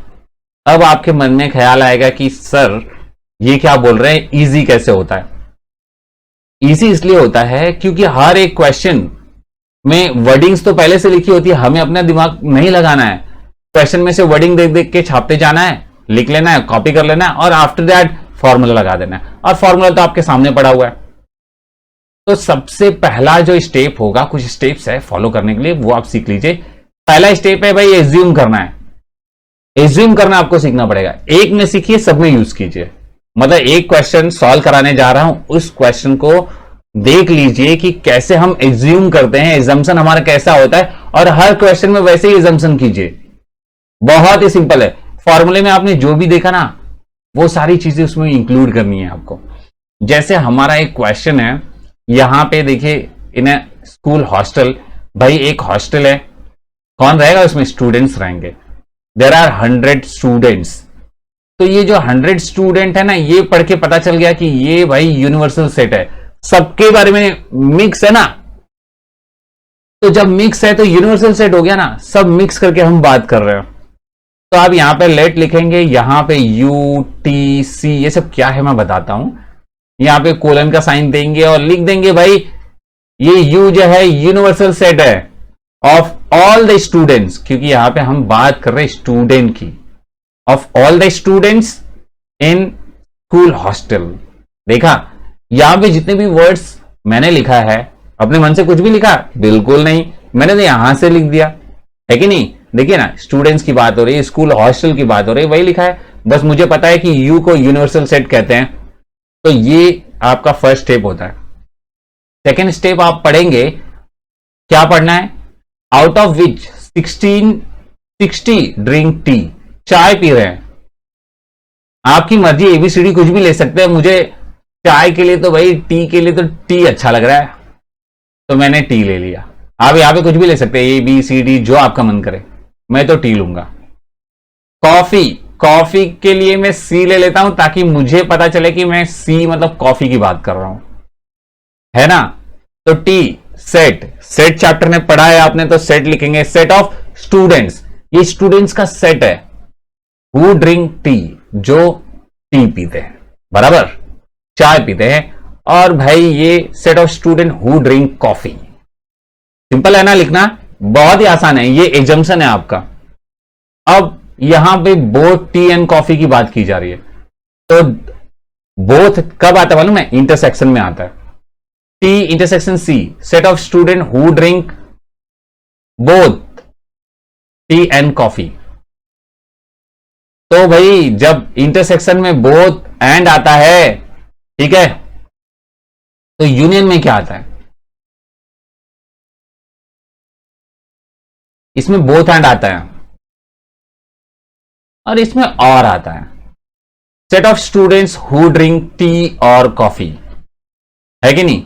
ऐसे स्टूडेंट जो टी भी लेते हैं एंड कॉफी भी लेते हैं, ऐसा नहीं, टी या फिर कॉफी लेते हैं, कुछ ना कुछ तो लेते हैं, या फिर दोनों लेते हैं। तो ये यूनियन के बारे में बात हो गई। चलिए अब आगे बात करते हैं। ये जो डिटेल्स आप लिख रहे हैं, ये कहां से लिख रहे हैं पता है? अब क्वेश्चन से लिखने वाले हैं। अभी हमारा सेकेंड जो स्टेप है, आप देख सकते हैं, right the given information in mathematical form. पहला स्टेप आपने देखा था कि एज्यूम करना है, जो कि आपने एज्यूम कर लिया नीचे जाके। सेकेंड स्टेप आपने देखा कि आपको जो भी इंफॉर्मेशन दी है उसको लिखना है। तो कैसे लिखेंगे? यहां पे आपको लिख देना है हियर करके, आप जितने भी डिटेल्स आप यहां पे देख पा रहे हैं वो लिखते जाइए। तो डिटेल में भाई ये नंबर ऑफ यू और ये नंबर ऑफ टी हो गया, ये नंबर ऑफ कॉफी हो गया, और ये नंबर ऑफ इंटरसेक्शन हो गया। एंड है ना, तो इंटरसेक्शन हो गया, तो इंटरसेक्शन का मालूम पड़ गया, बराबर। तो लिख देते हैं फटाफट। तो इस तरीके से ये डिटेल में पढ़ता हूं तो 100 स्टूडेंट ऐसे हैं जो यूनियन में जाते हैं, और 60 स्टूडेंट टी के लिए जाते हैं, 50 स्टूडेंट कॉफी के लिए, है ना, और 30 स्टूडेंट दोनों के लिए। तो 30 स्टूडेंट आपने मिक्स वाले में डाल दिया। अब आगे इन्होंने हमसे क्या पूछा है वो लिखना है।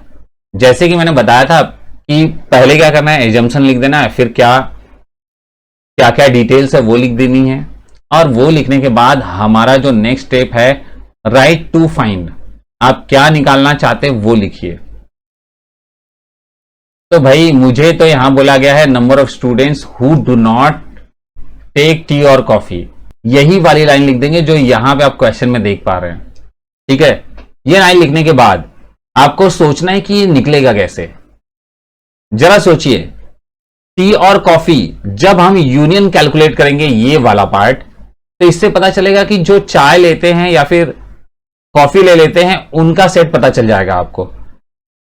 T union C, number of T union C, इससे ये आप पता कर पाएंगे। लेकिन हमको वो पता लगाना है कि जो नहीं पीते, यानी उसका कंप्लीमेंट निकालना है कि नहीं, इस पार्ट का कंप्लीमेंट निकालना है। तो भाई यू में से माइनस करना है, तो आप लिखेंगे number of U minus number of T union सी।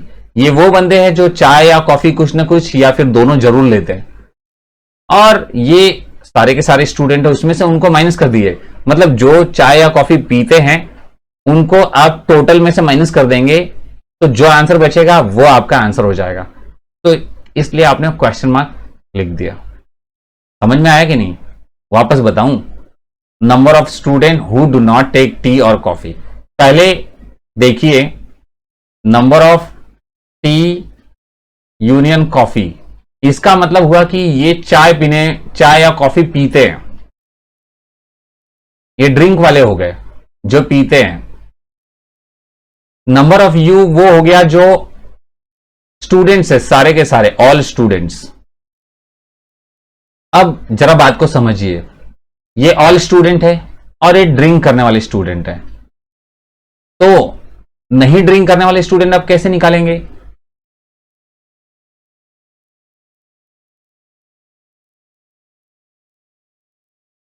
तो ऑल स्टूडेंट्स में से ड्रिंक करने वाले स्टूडेंट, ठीक है, माइनस कर दीजिए तो नो ड्रिंक वाले स्टूडेंट आपको मालूम पड़ जाएंगे। तो वही आपसे पूछा गया है, तो इसी वजह से हम क्या करें, नंबर ऑफ यू से number of T union C minus कर देने वाले हैं। तो लॉजिक तो आपको समझ आ गया। अब करना क्या है, आखिरी स्टेप, यूज फॉर्मूला। बस भाई आपको फॉर्मूला यूज करना है।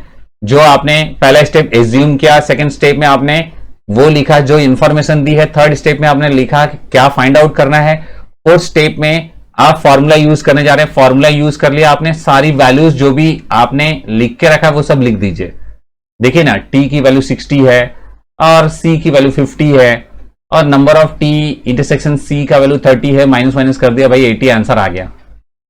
इजी है ना, 50 में से 30 को माइनस कीजिए 20 आ जाएगा, फिर इन दोनों को प्लस कर दीजिए तो 80 आ जाएगा।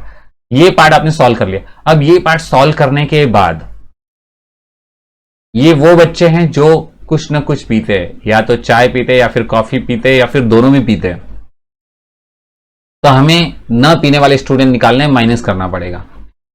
Number of students who do not take tea और कॉफी, जो कि हमसे पूछा गया है, और ये वाला फॉर्मूला लगा दीजिए। फॉर्मूला आपको हमेशा ऐसे छोटे मोटे फॉर्मूले तो आप खुद बना सकते हैं। इसमें से माइनस कर देंगे तो 20 स्टूडेंट आ गए आपके ऐसे जो कुछ भी नहीं पीते। Isn't this very simple? तो इस तरीके से आपने ये क्वेश्चन सॉल्व कर लिया, जो कि बहुत आसान था। यानी आपने समझा कि ये जो टाइप है, हमारा लास्ट वाला जो टाइप है, इसके अंदर 2 कैटेगरीज के क्वेश्चन पूछे जा सकते हैं। एक हो सकता है डायरेक्ट फॉर्मूले के ऊपर क्वेश्चन पूछा जाएगा, और दूसरा हो सकता है कि आपको इस तरीके का वर्ड प्रॉब्लम दिया जा सकता है। तो वर्ड प्रॉब्लम जब दिया जाएगा तो आपको ये स्टेप फॉलो करने, और जैसे ही आपने स्टेप फॉलो किया, यकीन कीजिए आप सम सॉल्व कर पाएंगे। तो अब आपके पास वो पावर है कि आप कोई भी सम सॉल्व कर सकते हैं, एनी ऑफ द क्वेश्चन। सी ये वाला जो टाइप है, इसके ऊपर बहुत सारे क्वेश्चन है, देखिए ना कितने सारे क्वेश्चन है, और हर एक क्वेश्चन इसमें बड़े बड़े ही होते हैं, छोटे क्वेश्चन नहीं होते। ये लास्ट टाइप है, और इसमें क्या किया है आपने, अब तक का नॉलेज जितना भी है, सारा नॉलेज आप मिक्स करके एक जगह पे पढ़ रहे हैं, एक जगह पे उसको यूज कर रहे हैं और सॉल्व कर रहे हैं। तो भाई जब तक पूरे चैप्टर का नॉलेज नहीं हो जाए, तब तक चैप्टर कैसे समझ आएगा? That's why I have taught the full idea, all the types in single video. After watching this video, you can go for any exercise, you can solve any of the question easily. तो भाई video पसंद आई हो तो like कर दीजिए। आपके like करने से और कमेंट करने से मुझे मोटिवेशन मिलता है कि मैं और भी वीडियो आपके लिए लेकर आऊं। और अभी तक हमारा चैनल आपने सब्सक्राइब नहीं किया है तो प्लीज सब्सक्राइब कर लीजिए। तो मिलते हैं प्रैक्टिस सेट के साथ, तब तक के लिए बाय बाय।